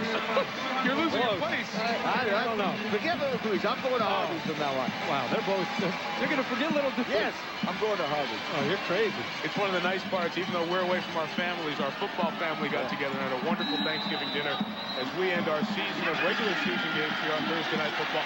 It's been a dozen great weeks with terrific players and plays and terrific people to work with as well. Barron Simpson comes off the field under his own power. It's 2nd and 6, and McAllister carries for a first down. Deuce McAllister is going to be a back that you'll hear a lot about going into the year 2000. Here's Dr. Jerry Punch. Guys, Barron Simpson took a helmet to the back and is having some lower back spasms. They're hoping to be able to get the spasms reduced and get him back in the ballgame. Obviously, he's a major part of this Mississippi State defense. All right, Doc, thank you. The left side of that line, Reyes, Metcalf, 320, 315 pounds, was really hitting that line real well for Mississippi. Nothing there for Deuce that time. Well, they are making a commitment to the run against the nation's best rushing defense. Possibly a good time here, and you see the numbers that we've been talking about all night. And so far, they've been giving up not only the points, but also total yards, rushing yards, every category. But maybe a good time for a play-action pass with the way Mississippi State is flying up there to take away Deuce McAllister. That's impressive. They've exceeded every category with 20 minutes left in the game. It's taken them 2/3 of the game to get over the season averages allowed by this defense. Drop back pass on 2nd and 10. It is caught by Maurice Flournoy to the 42-yard line, first down. The guy throws one of the prettiest balls in college football, with or without the injured ankle. He's been doing it all season long. It's just that now people are starting to recognize him for what he is, and that's one of the best quarterbacks in the SEC. And again, he'll be one of the best in the country next year. Look at the zip on the ball, and look at the window. That tight window finds a way to get it in there. And again, Flournoy has been his go-to guy tonight, makes another catch. But he beat Robert Bean that time. Robert Bean was too soft. Pushed Number 13. He's going to the Senior Bowl, but he won't play that long if he doesn't get them closer. On 1st and 10, McAllister. Ankle tackle at the 47-yard line. Almost popped one. Barris Grant, the reserve, comes in to make the play. SportsCenter's coming up right after our game with Stuart Scott and Brian Kinney. The Marino-Aikman showdown in Dallas. Gus Frerotte and the Lions reclaim the top spot in the NFC Central. And Barkley and Pippen. Preview of the bad blood that could be brewing in the NBA Western Conference. At SportsCenter after the game, your source for the best news in sports for the last 20 years. It's a 2nd and 6. McAllister toss, first down. Deuce McAllister to the 38-yard line.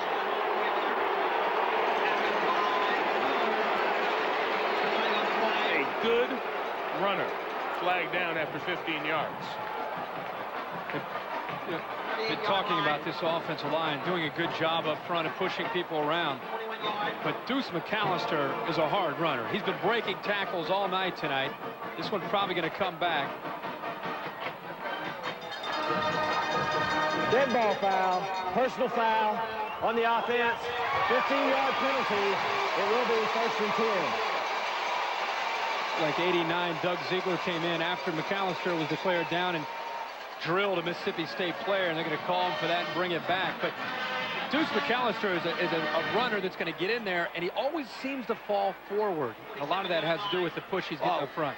Watch number 79, Terrace Metcalf, right there. 300-pounders and moves his feet. What a great-looking sophomore he is from Clarksdale, Mississippi. They feel he is a definite next-level guy. He's a big-time prospect right there. Big-time player, boy. Saw the flag. Ziegler hit John Hilliard late, but they achieved the 1st down, so it is 1st and 10. And markers come down here.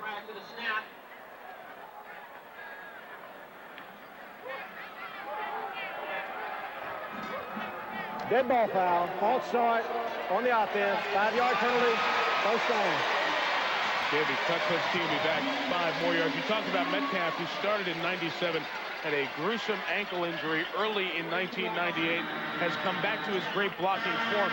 Preseason in 98, he was thought of as an all-SEC performer, then had the ankle injury that set him back. Parade All-American out of high school, a rising performer once again on the offensive line. And like all offensive linemen, he has that combination, not only the strength, but more importantly, the great feet. He has great, quick feet.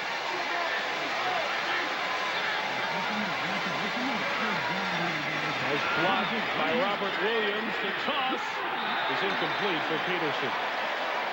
The back, Robert Williams, did a nice job. Thanksgiving night, Starkville, Mississippi, with Lee Corso, Kirk Herbstreit, Dr. Jerry Punch, Mike Tirico. It's been 54 years since Mississippi State's been this good in a row at home. But Ole Miss leads this game 20-6, trying to become the 6th consecutive road team to win this Egg Bowl battle. A battle for the Golden Egg Trophy. They created the trophy because the intensity in the rivalry between the fans in the late 20s got so hostile, they said, let's do something nice between the teams. The Egg Trophy is nice, still a hostile rivalry. Cedric Vincent moved too quick.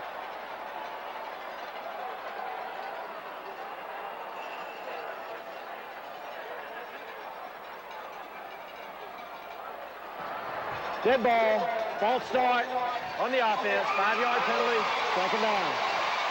Reminds me a lot of the first drive at the beginning of the game for Ole Miss, where they came right down, moving the ball, looking very, very good, and then bringing it back. 5 yards for a hold, or for a delay of the game. 5 yards for illegal procedure. And here it's happening again.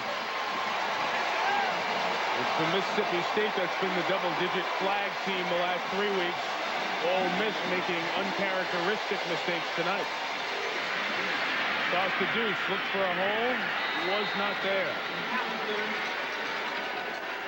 They still have another 17 yards to pick up a 1st down, and 3rd down is coming up. You know, I've been out of coaching a while, but I never seen, and recently, so many big guys run so well. That Vincent kid is 6'5", 350 pounds, number 73, and he pulled that time around like an old little guard. And Vincent dropped 23 pounds from the bowl game to spring ball. I'd give him a 5, but he needs 7 pounds.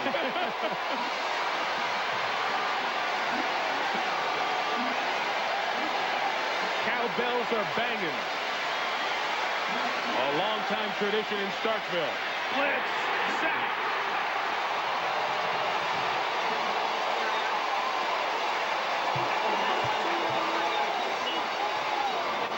Tim Nelson, Barron Simpson, the pressure. Good call, Mike. The dog, the outside linebacker, number 17. Him, Nelson, comes in the right-hand part of the picture. 5'9", 177. Kirk, and I love his quickness coming in that blitz. Give Joe Lee Dunn a lot of credit there for the scheme. They blitzed from the outside, the inside. Both linebackers came loose. Will they come after Reagan King? They've come close twice. Got it away, wasn't hit. He acted. Nearly dropped at the 29-yard line by Pig Prather.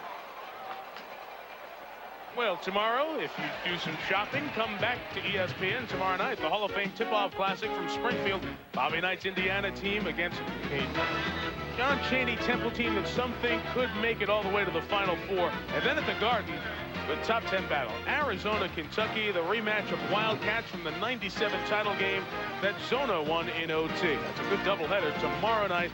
Tournament week continues on ESPN. Arizona's got Mr. Basketball, a kid named Gardner, as a point guard from Indiana. Came in from Indiana. Boy, I love it. They got Lauren Woods from Wake Forest now.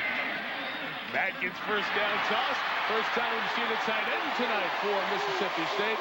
And Terrence McCaskey moved it across the 1st and 10 line to the 42.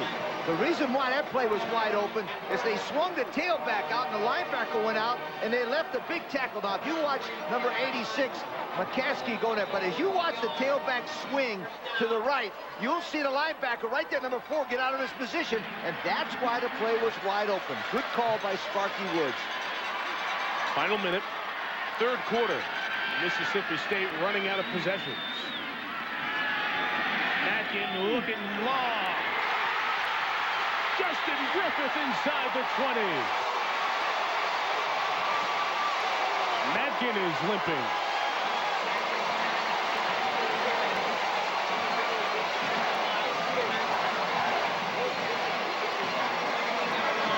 Slid the fullback here. Justin Griffith right out of the backfield. Another good call here by Sparky Woods. Keep an eye on him. He's going to run a wheel route right down the sideline. Wayne Matkin does a good job of looking him off, fighting off the pressure, and he has one-on-one coverage there with Spearman, the linebacker. Good offensive tempo, too. Mississippi State pedal to the metal. 𝐭𝐿 Miller scored on a similar play, fought forward to the 13-yard line to end the 3rd quarter. They're down 14, but they're knocking on the door, and we could have a very interesting final 15 minutes. The battle for the egg, 1999. Come down to the 4th quarter. It's been Romaro Miller getting the job done. His touchdown to Bettis, the only points of the 3rd quarter. And the Rebels yell by 14. And now, the 4th quarter from Starkville. The home team's down 14, but driving inside the red zone. We start with 2nd and 5. Wayne Matkin, the quarterback. On the give to 𝐭𝐿 Miller. It'll be 3rd and short. Our Miller Lite storyline as 7-3 Ole Miss meets 8-2 Mississippi State. Mississippi State special teams, you see the mistakes that have cost them. And the turnovers. 8 in the game, 5 for Mississippi State, and Ole Miss has made them pay. Time of possession with a 9.5-minute advantage in the 1st quarter has been all Ole Miss from the start. And David Cutcliffe, in his first full season as head coach, is looking for win 8 on the year. Big 3rd and a couple. They get to Rod Gibson. Powers at the line, got driven back, and it will be all dependent on the spot. But as you see, a marker's down at the line of scrimmage. And wrong. 9-yard line. We have 2. Flag on the flag.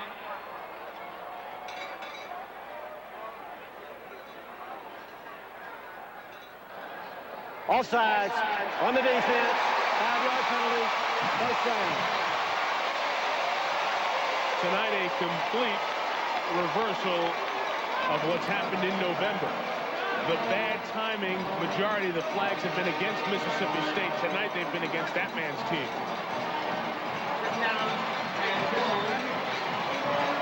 Can't really tell by that. I don't think anybody jumped. It had to be somebody lined up. Looked like maybe the defensive end at the opposite end. Headgear in the neutral zone would be the only thing I could see there. Questionable call at best. 1st and goal. Toss to Miller.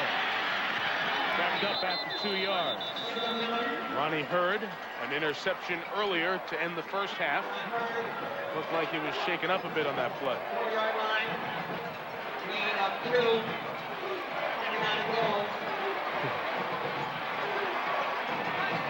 These goal line situations in rivalry games are always exciting to watch. It's a matter of who wants it. Remember one thing about Wayne Matkin. He can run. That's an extra weapon near the red zone.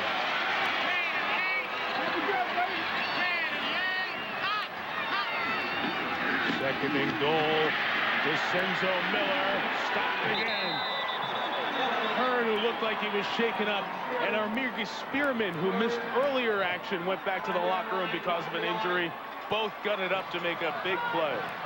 Here's Spearman right here, number 4. Keep an eye on him as he comes in, gets underneath the pulling guard, and Ronnie Hearn also fights off the pulling guard, Michael Fair, at 6'3", 304 pounds. Great defense by Ole Miss, setting up the 3rd and goal. Number 9 and number 8. The 2 best athletes of Mississippi State have got to get into this play. Atkin. The middle. Touchdown!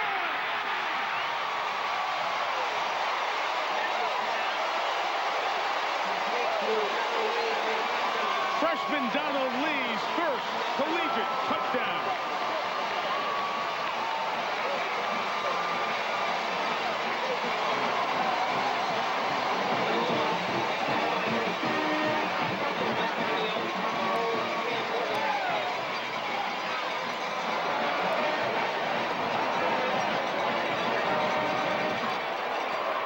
Remember, Westerfield hooked an extra point earlier.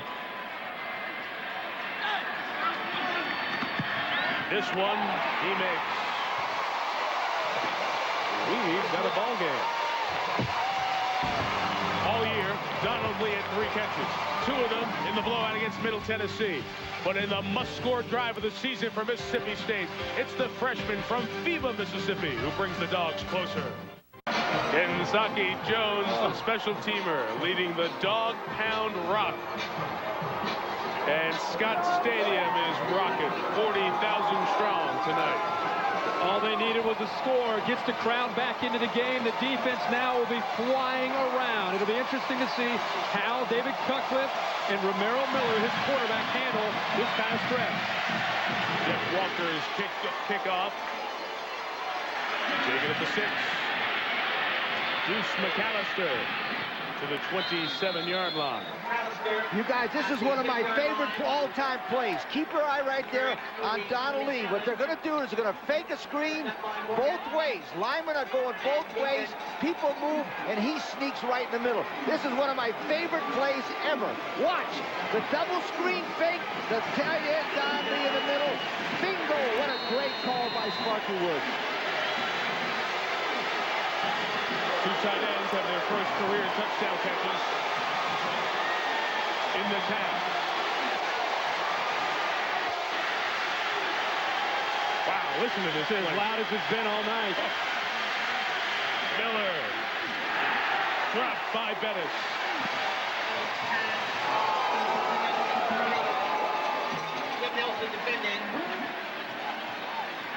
Joe Lee Dunn, who's been on both sides of this rivalry.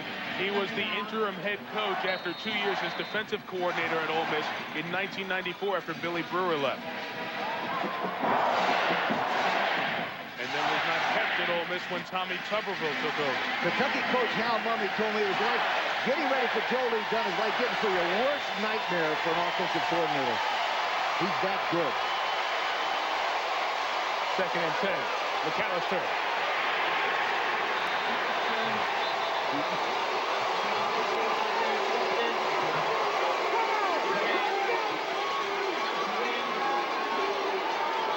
Jerry Punch. Hey guys, I asked David Cutcliffe before the game, I said, how much sleep did you get this week preparing for Joe Lee Dunn? He looked at me and smiled and said, you know better than that, Doc. When you're preparing for Joe Lee Dunn, you don't sleep at all. I hadn't been to bed for a couple hours since last Sunday. Jerry, I saw him in Oxford on Tuesday afternoon. He is in the same clothes that he put on Monday at 4 o'clock, 26 hours before. Peterson, 4th down, punt.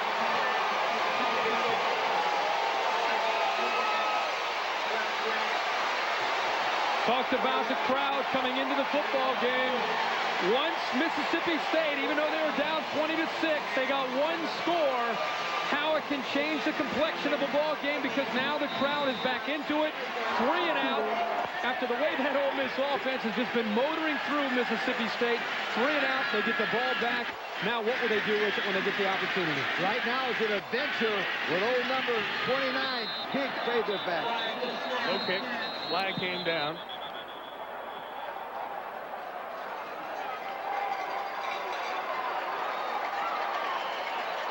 Miss a little jumpy, perhaps.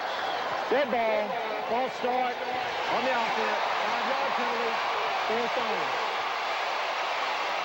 You've really got to look at that football here because you clearly cannot hear anything. The crowd noise and the cowbells that you keep hearing on the field or in the background, a tradition that started back in the 30s. Legend has it that in an Ole Miss Mississippi State game, a cow wandered onto the field. In the 74 season, 25 years ago, the SEC said you can't use them, it's a disruption, so they're not supposed to come in here. They're here.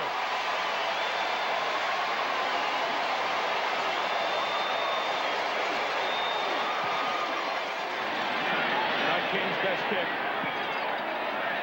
but takes an Ole Miss bounce. Mississippi State will start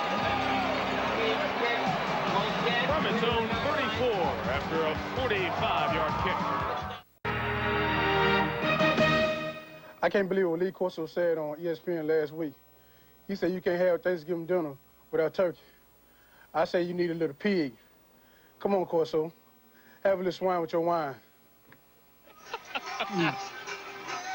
Right. Oh, man, now a little Dewey's down there taking care of business. Mississippi State's the only team in America that's got a pork chop and a pig on it. That's right. Pig Prather and pork Maybe in the history. In the history. And a bean. That's Robert Bean. Robert Bean, the DB. Floyd is Pork Chop Womack's real name. Nickname given to him by his mother because he said when he was born he looked like a local wrestler named Pork Chop Cash. Mississippi State trying to cash in on the momentum, taking over from its own 34. Wayne Matkin, where he can make plays, pulled down. His knee was down before Armiga Spearman dropped the ball. It would not have been an interception.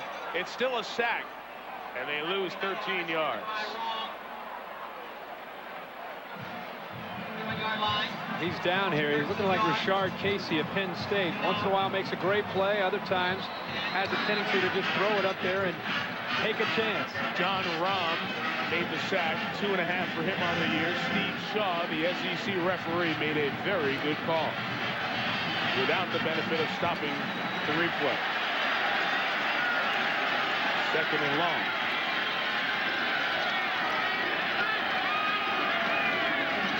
Justin Griffin propels forward to make it 3rd and 9. Kirk, this was an automatic. He saw number 2 in the line of scrimmage, and he went right at him with an inside play right there. That's an automatic on the line of scrimmage by Matkin. That was a good call, wasn't it? Great call, and another great block by the right guard, Kenrick Fairchild, getting up, getting leverage, pushing those linebackers away, and you got to give Justin Griffith a lot of credit for picking up as many yards as he could. You see where Mississippi State needs to get to for 44.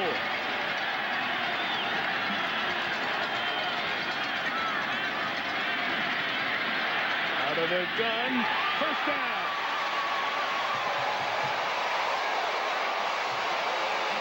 C.J. Sermon, the tight end. He's going to get good protection. Pretty impressive the way he sat in the pocket there. Sermon is just going to find a hole in the zone defense. And by the time he turns, Wayne Matkin is waiting and waiting and waiting, feeling a little bit uncomfortable in that pocket for too long, but throws the ball right where he has to for the 1st down. Nice look into the eyes of the sophomore quarterback from across the border in Alabama. That play was thrown up by the defensive line and Kendrick Clancy. You know, Mike, sometimes, Kirk, you run a draw play and it doesn't go anywhere, people go, cool. But you know what? Every once in a while, you need to run a draw to keep those defensive tackles from rushing the passes so well. Remember that? And especially a guy with such quickness as Clancy. Clancy gets upfield in a hurry. We haven't called his name a lot tonight, but Mike Tirico talked about it early in the game. He's one of the finest defensive tackles in the SEC. Over 2nd and long for Mississippi State. This time it's out of the shotgun.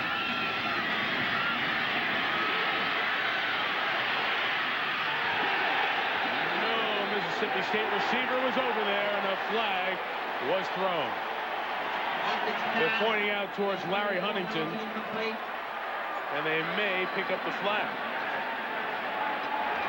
They will. There is no flag. There was a receiver in the area.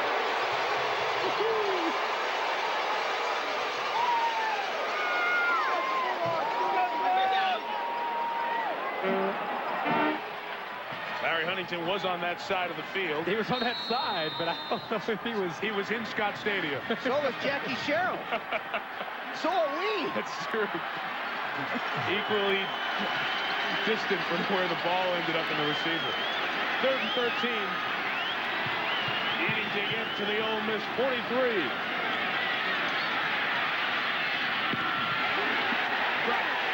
Look for Love. The coverage came from Strickland. No flag came in. Now that could have easily been called pass interference because Strickland goes over the top and Love has position. Now watch Love drive it down for the first time. Good position, and here comes Strickland. Ah, good call. Yeah, I think he timed it up pretty good. Came around him with the left hand. Nice play by Tim Strickland. Jeff Walker to kick for Mississippi State. Need his big leg here. He line drives one. Peterson let it bounce, and it's going to be down at the one.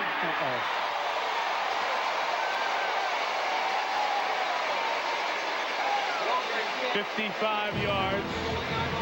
Walker, the senior kicker. The coverage team did the job here. They pin him back at the one, and Joe Lee Dunn's defense is licking its chops for you to come back. Well, it feels like that for Ole Miss's offense.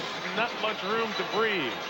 ESPN's 1st and 10 is presented by AMD Athlon Processor.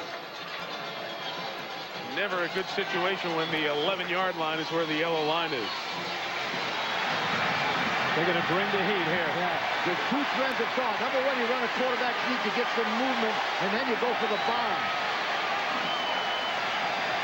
Here turns and hands to McAllister. Very nice job by that consistent Ole Miss offensive line over the right side, where Todd Wade, the senior, sets up shop, along with Kedrick Vincent. East McAllister over 100 yards tonight against the nation's best rushing defense. One of the best backs in the SEC, gets 107. 68 carries the last 2 years against Mississippi State's defense.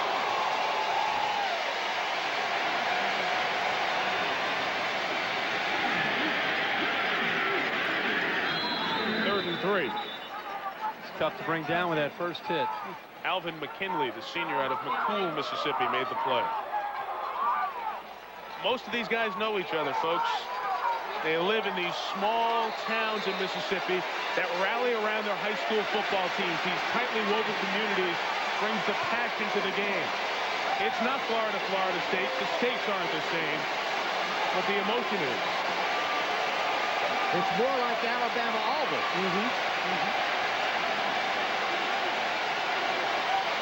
3rd and 3, McAllister, first down.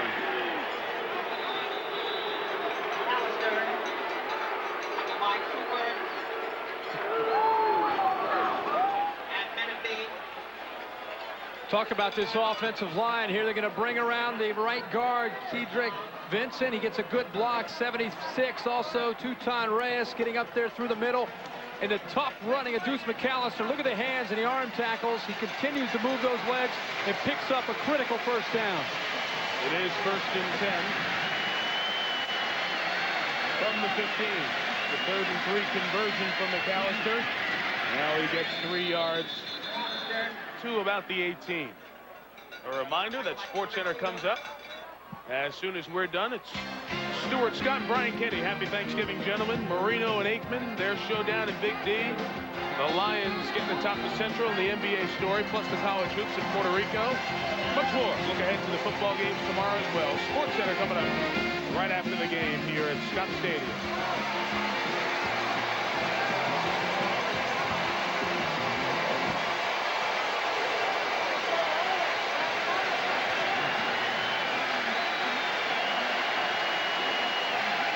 Just in time for 2nd and 8, McAllister. From the 1-yard line, 5 carries in a row and 22 yards. I'm saying this with 5:17 to go for your information, Kirk. But if Mississippi wins this football game, I'm giving the pie to Ray, yes, Metcalf, Claxton, Vincent, and Wade, the offensive line. Watch these guys come off the ball. I'm telling you, they're going to get my pie if they come back and win this ball game. And they hold on. They hold on to yeah, they hold them off. Yeah. They have done a magnificent job. Oh, they played very well.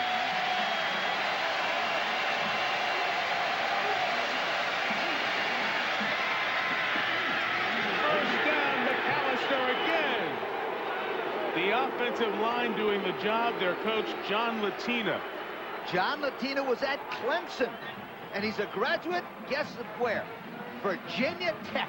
And boy, are they coming off the ball, aren't they, Kirk? Well, the offensive line is doing a great job, but you have to also talk about the running of Deuce McAllister. Look at him go right over number 47 as he tried to step up there. Josh Morgan. Deuce McAllister is going to come right at you. If he makes the play, they got a punt, but he picks up the first down.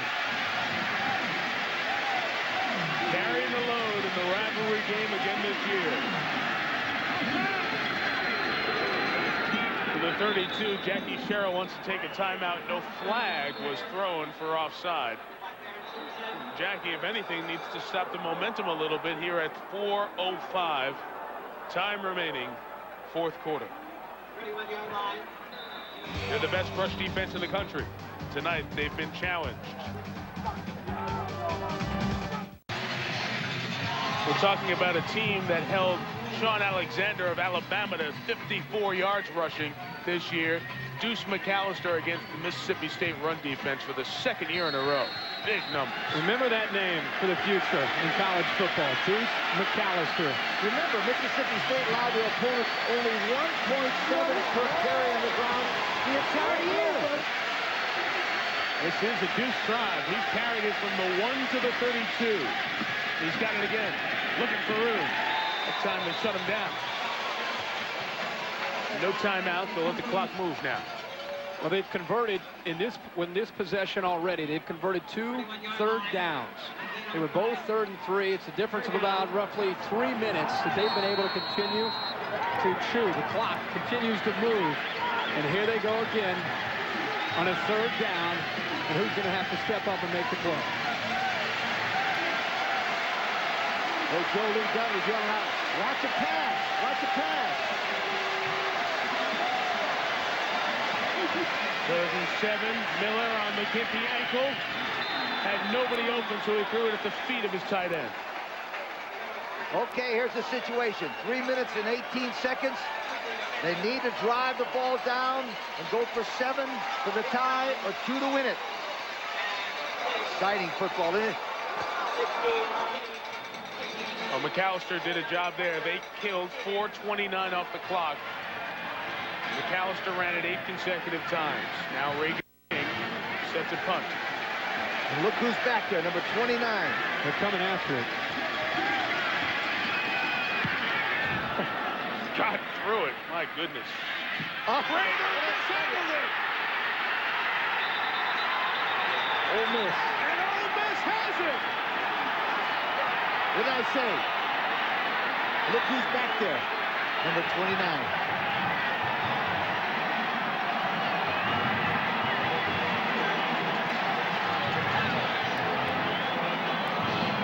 You know, first time, shame on me. Second time, shame on you.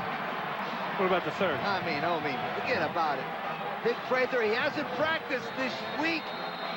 He made a mistake in the end zone. He made a mistake over there and give a field goal. And now they allow him back there again to fair catch, and he doesn't get under it, and oh my goodness. He's returned punts this year a bunch, 13 times more than anybody else for Mississippi State.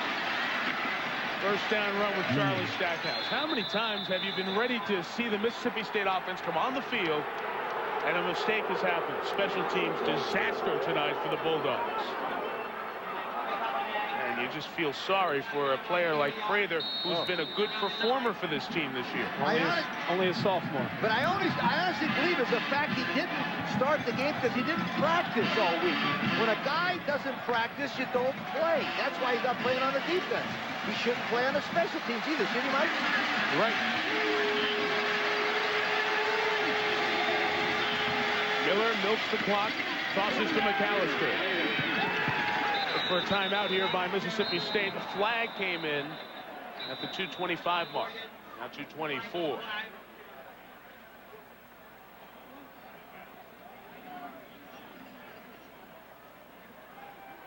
It's a hold on Ole Miss. Boy, these are exciting games. You know, this is the third ESPN Thursday night game for our buddies. On the offense. Penalty is declined. It will be third down. Timeout, Mississippi State. Mississippi State's been on television with ESPN 3 times on Thursday nights, and every one of them they have won. Can you believe that? It's not over yet. Not yet. Well, a huge third down. From where the ball sits, it would be a 51-yard field goal in a 7-point Ole Miss lead. The road team has won the Egg Bowl the last 5 years. What do you think, guys? Run the ball, make them use that last timeout? Good call, Kurt. Good call. A throw on 3rd and 8. Incomplete. Complete or not, Kurt was right. Use the timeout. Well, even if they completed that, it would have gone out of bounds short of the first down. Maybe put them in better field goal range. Well, you can't kick a field goal here because the guy will block it. When you win the game, you've got to punt the ball and make them go 90 yards with 2 minutes and 19 seconds with a southpaw quarterback. That's what I do. The punter, Reagan King, comes out. Robert Bean has blocked 6 kicks in his Mississippi State career. They've changed the punt return man for Mississippi State. Prather stays on the sidelines. 𝐭 Miller goes out. You're killing him, Lee. Well, I'm killing him because it's not his fault. The coach should have never had him in there in the first place. Big rush! They almost got it.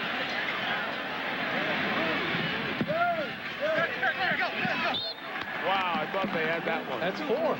4 that they've come close on. I think you need to bring Frank Beamer over here and show him how to block the area. They're not going to the right spot. Coach Beamer will come out here and put a clinic on. Guys will be able to do it. Look at how close they come.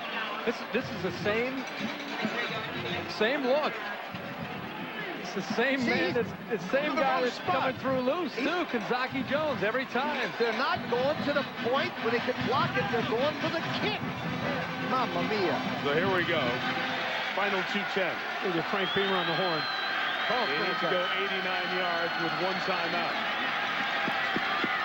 Wyatt's led the big comebacks this year. It's Matkin this time. First pass, first down. Kelvin Love to the 26. 15 yards inside of 2 minutes when they snap it the next time. Right, Kurt. Number 9, Matkin. Number 8, Lowe. Right? Get the ball in those guys' hands because they're the best athletes you got. Or Love. Kelvin Love is number 8 is a guy that you've been talking about all night, has the ability to make the big play. Surprise, Wayne Matkin continues because of Wyatt, his heroics throughout this year. They're offside, free play. Underneath Huntington. Got to the 32. Do you want 1st and 5 or 2nd and 3? Oh, 1st and 5.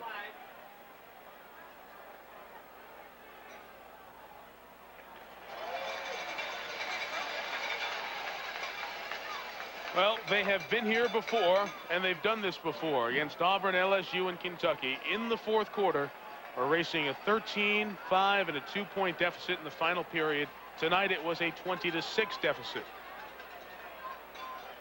We talked about Matt Wyatt coming in, and a lot of those games, he's been the guy that's been able to come in. I'm sure Wayne Matkin is looking at this opportunity here with 1:46 to go. This is his chance. You know, so many times he's had to hand the ball over to Matt Wyatt, and he's been the one to go out and bring this team to victory. This is his opportunity to show that he's the quarterback of the future of this program. You wonder why they took 1st and 5. It's because that down is very precious.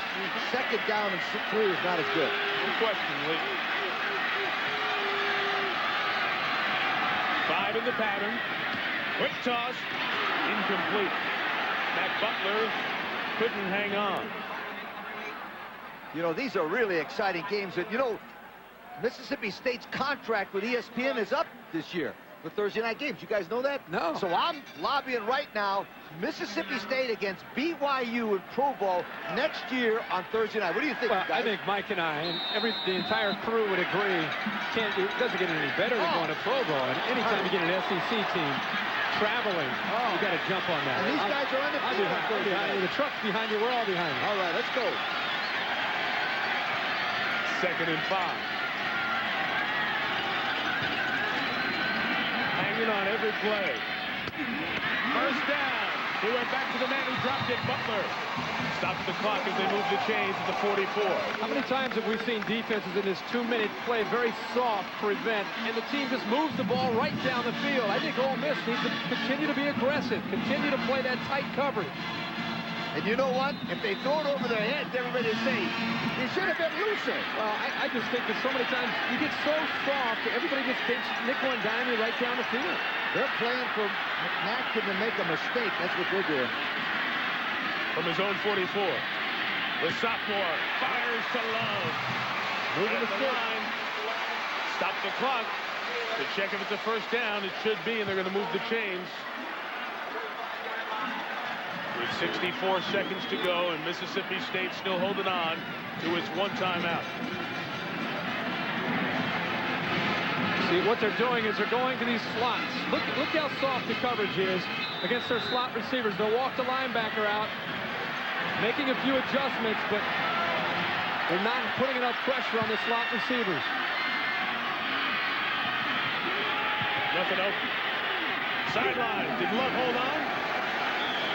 And got out of bounds. You know, we haven't said much about the offensive line of Paul Mooney, Fairchild, and Fair, Womack. Those guys are doing a pretty good job of protection here. I know they're only rushing 4, Kirk, but at least they're blocking those 4 out.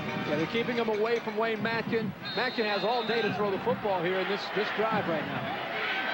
One of the things that Matkin could give them right now was the ability to scramble and then hit a big play. Boy, that would be a great play. Why is he laughing? Matkin 4 or 5 on the drive.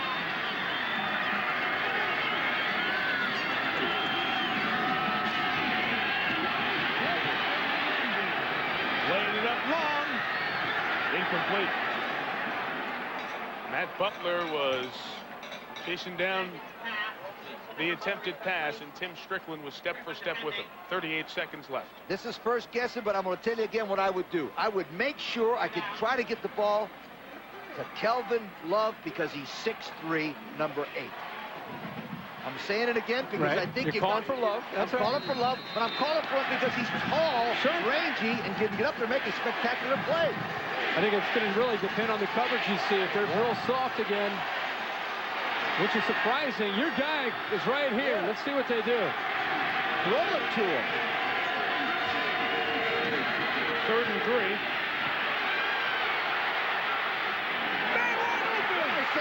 C.J. touchdown!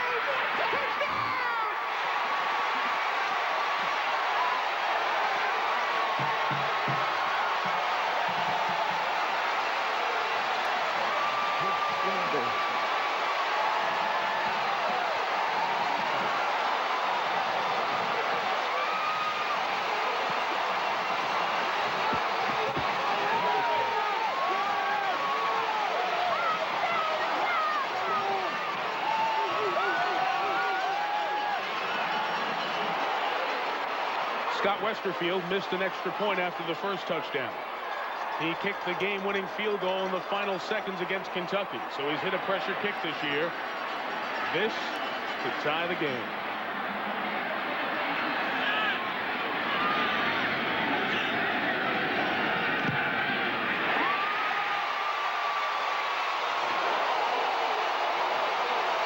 Feeling better?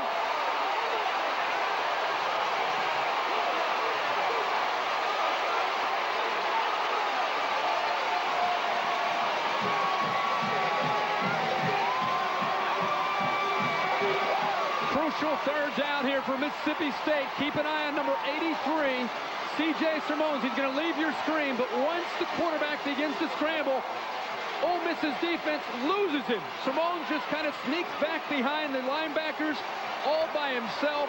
Safety Ronnie Hurd was too late in coming over. You see he went for the vertical receiver down the middle. Look at Sermons. Not only does he catch the ball, he does a good job of finding the end zone, diving, and getting it in. He ran like a wide receiver. He was one in high school. Now, remember, we talked about the ability for Wayne Madkin to scramble and make the big play was the way he's going to win this ball game. That's exactly what he did. His ability to get out of the trouble and throw the football was the difference. It's Matt Wyatt all year who led the comebacks on that drive with one timeout in less than 2 minutes. Madkin was 5 of 7 for 83 yards and the game-tying touchdown. Are you surprised he went for the tie and overtime and not for the 2? I am not. Okay. Because of the momentum, the crowd's back into the game, home field advantage. Perfect call. That's exactly what I was thinking. And by the way, you guys mentioned Wayne Madkin. Congratulations. This game isn't over, but congratulations for him in this drive. We talked about at the beginning of the drive. This was his time, and he came through in the clutch. The happiest guy in the world is old Pig Prather. He was happy before the score. Now he's real happy. Now he's real happy. Number 29. He's off the hook. For now. Not over yet. Deuce McAllister nowhere to run. Pulled down at the 23 with 22 seconds left. We are staring down the barrel of overtime. And Ole Miss has played 2 OTs this season. They lost to Vandy by 3.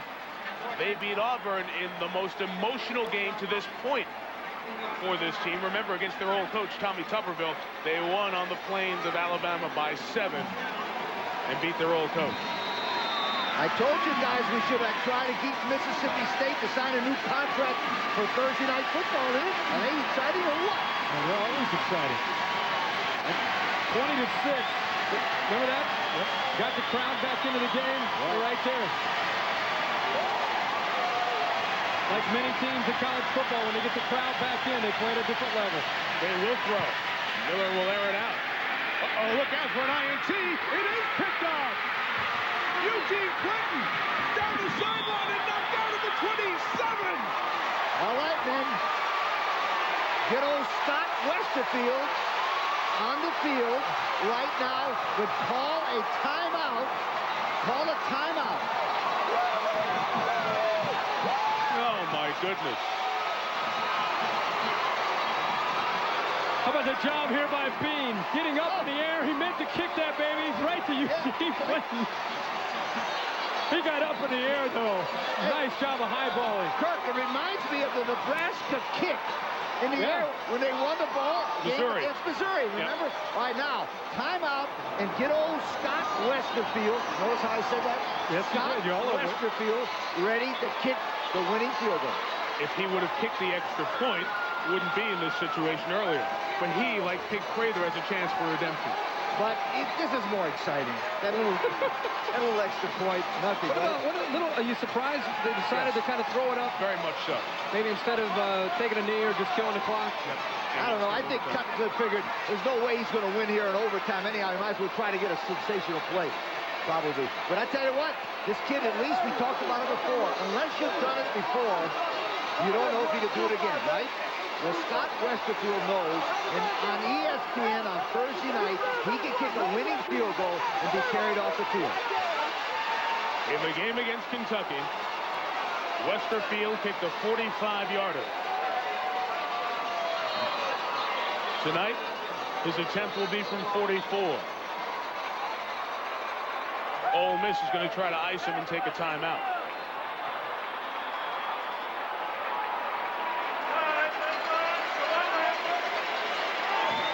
You know, Clinton not only there to make the play, but how about the return? How about all the yardage that he was able to pick up and at least give his kicker a chance to it? Well, we hope you've enjoyed a wonderful season of Thursday Night Football, a dozen close games, and wherever you are on this Thanksgiving night, from Connecticut to North Carolina, Cincinnati, Columbus, Carmel, Indiana, Orlando, Birmingham, Michigan, Long Island. We hope you're with family and enjoying a special one in the SEC. An outstanding finish to a fabulous year.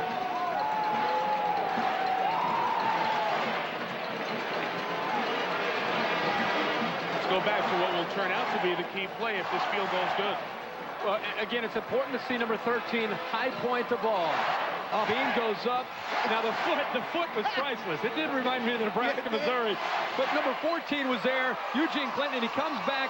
And look at the blocks that he picks up. Sluter picks up a block, and he gets him all the way down, close, deep into Ole Miss territory, now to give them a shot at a potential game-winning field goal. This has got to be one of the most exciting Egg Bowls ever, isn't it, Mike?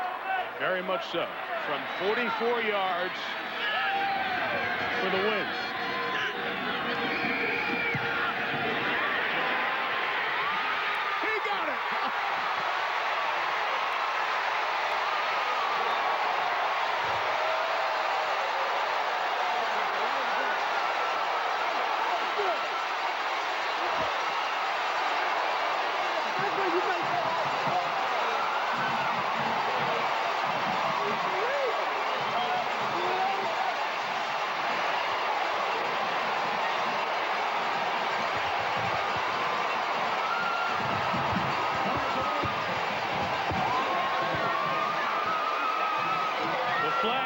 For excessive celebration.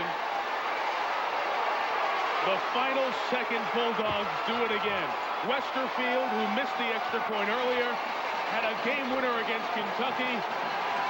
It's a 44-yard game winner in all likelihood against Ole Miss. And Jackie Sherrill, who's bounced around, who's misunderstood in college football coaching circles, but he's been here longer than any other stop, and he's led this special season, a 9-win season at Mississippi State, and the quarterback who got pulled before all the big comebacks, Wayne Matkin, got the job done tonight. The interception on the big play came from Eugene Clinton. He, too, joins the lengthening list of Mississippi State heroes in '99, and how your heart breaks for Romaro Miller, a guy from Mississippi, who missed this game last year because of injury, playing on a bad ankle, played his heart out, and just the one decision to throw deep, a bad bounce, an interception, and the dog pound rocks.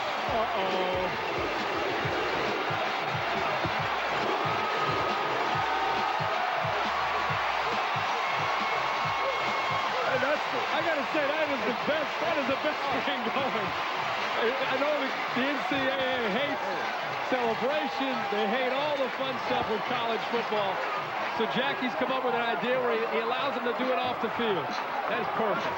This school had a 10-win season in 1940, a 9-win season in '74, a 9-win season in 1980. We're talking about equaling the second-best season in Mississippi State football. Here tonight. I'm giving my pie to old Scott Westerfield. I know he already had one, but sweetheart, you get the pick-out pie. Well, I'm going to have. Who are you going to give it to? I'm going to have to give mine to Wayne Matkin for bringing his team back and winning this football game. Stanford cow play, lateral it back and try to keep it alive as long as possible. That's Seneca Taylor handing to Deuce McAllister, who's by the sideline. Stepped out of bounds. The game is over. And Mississippi State has won the Egg Bowl.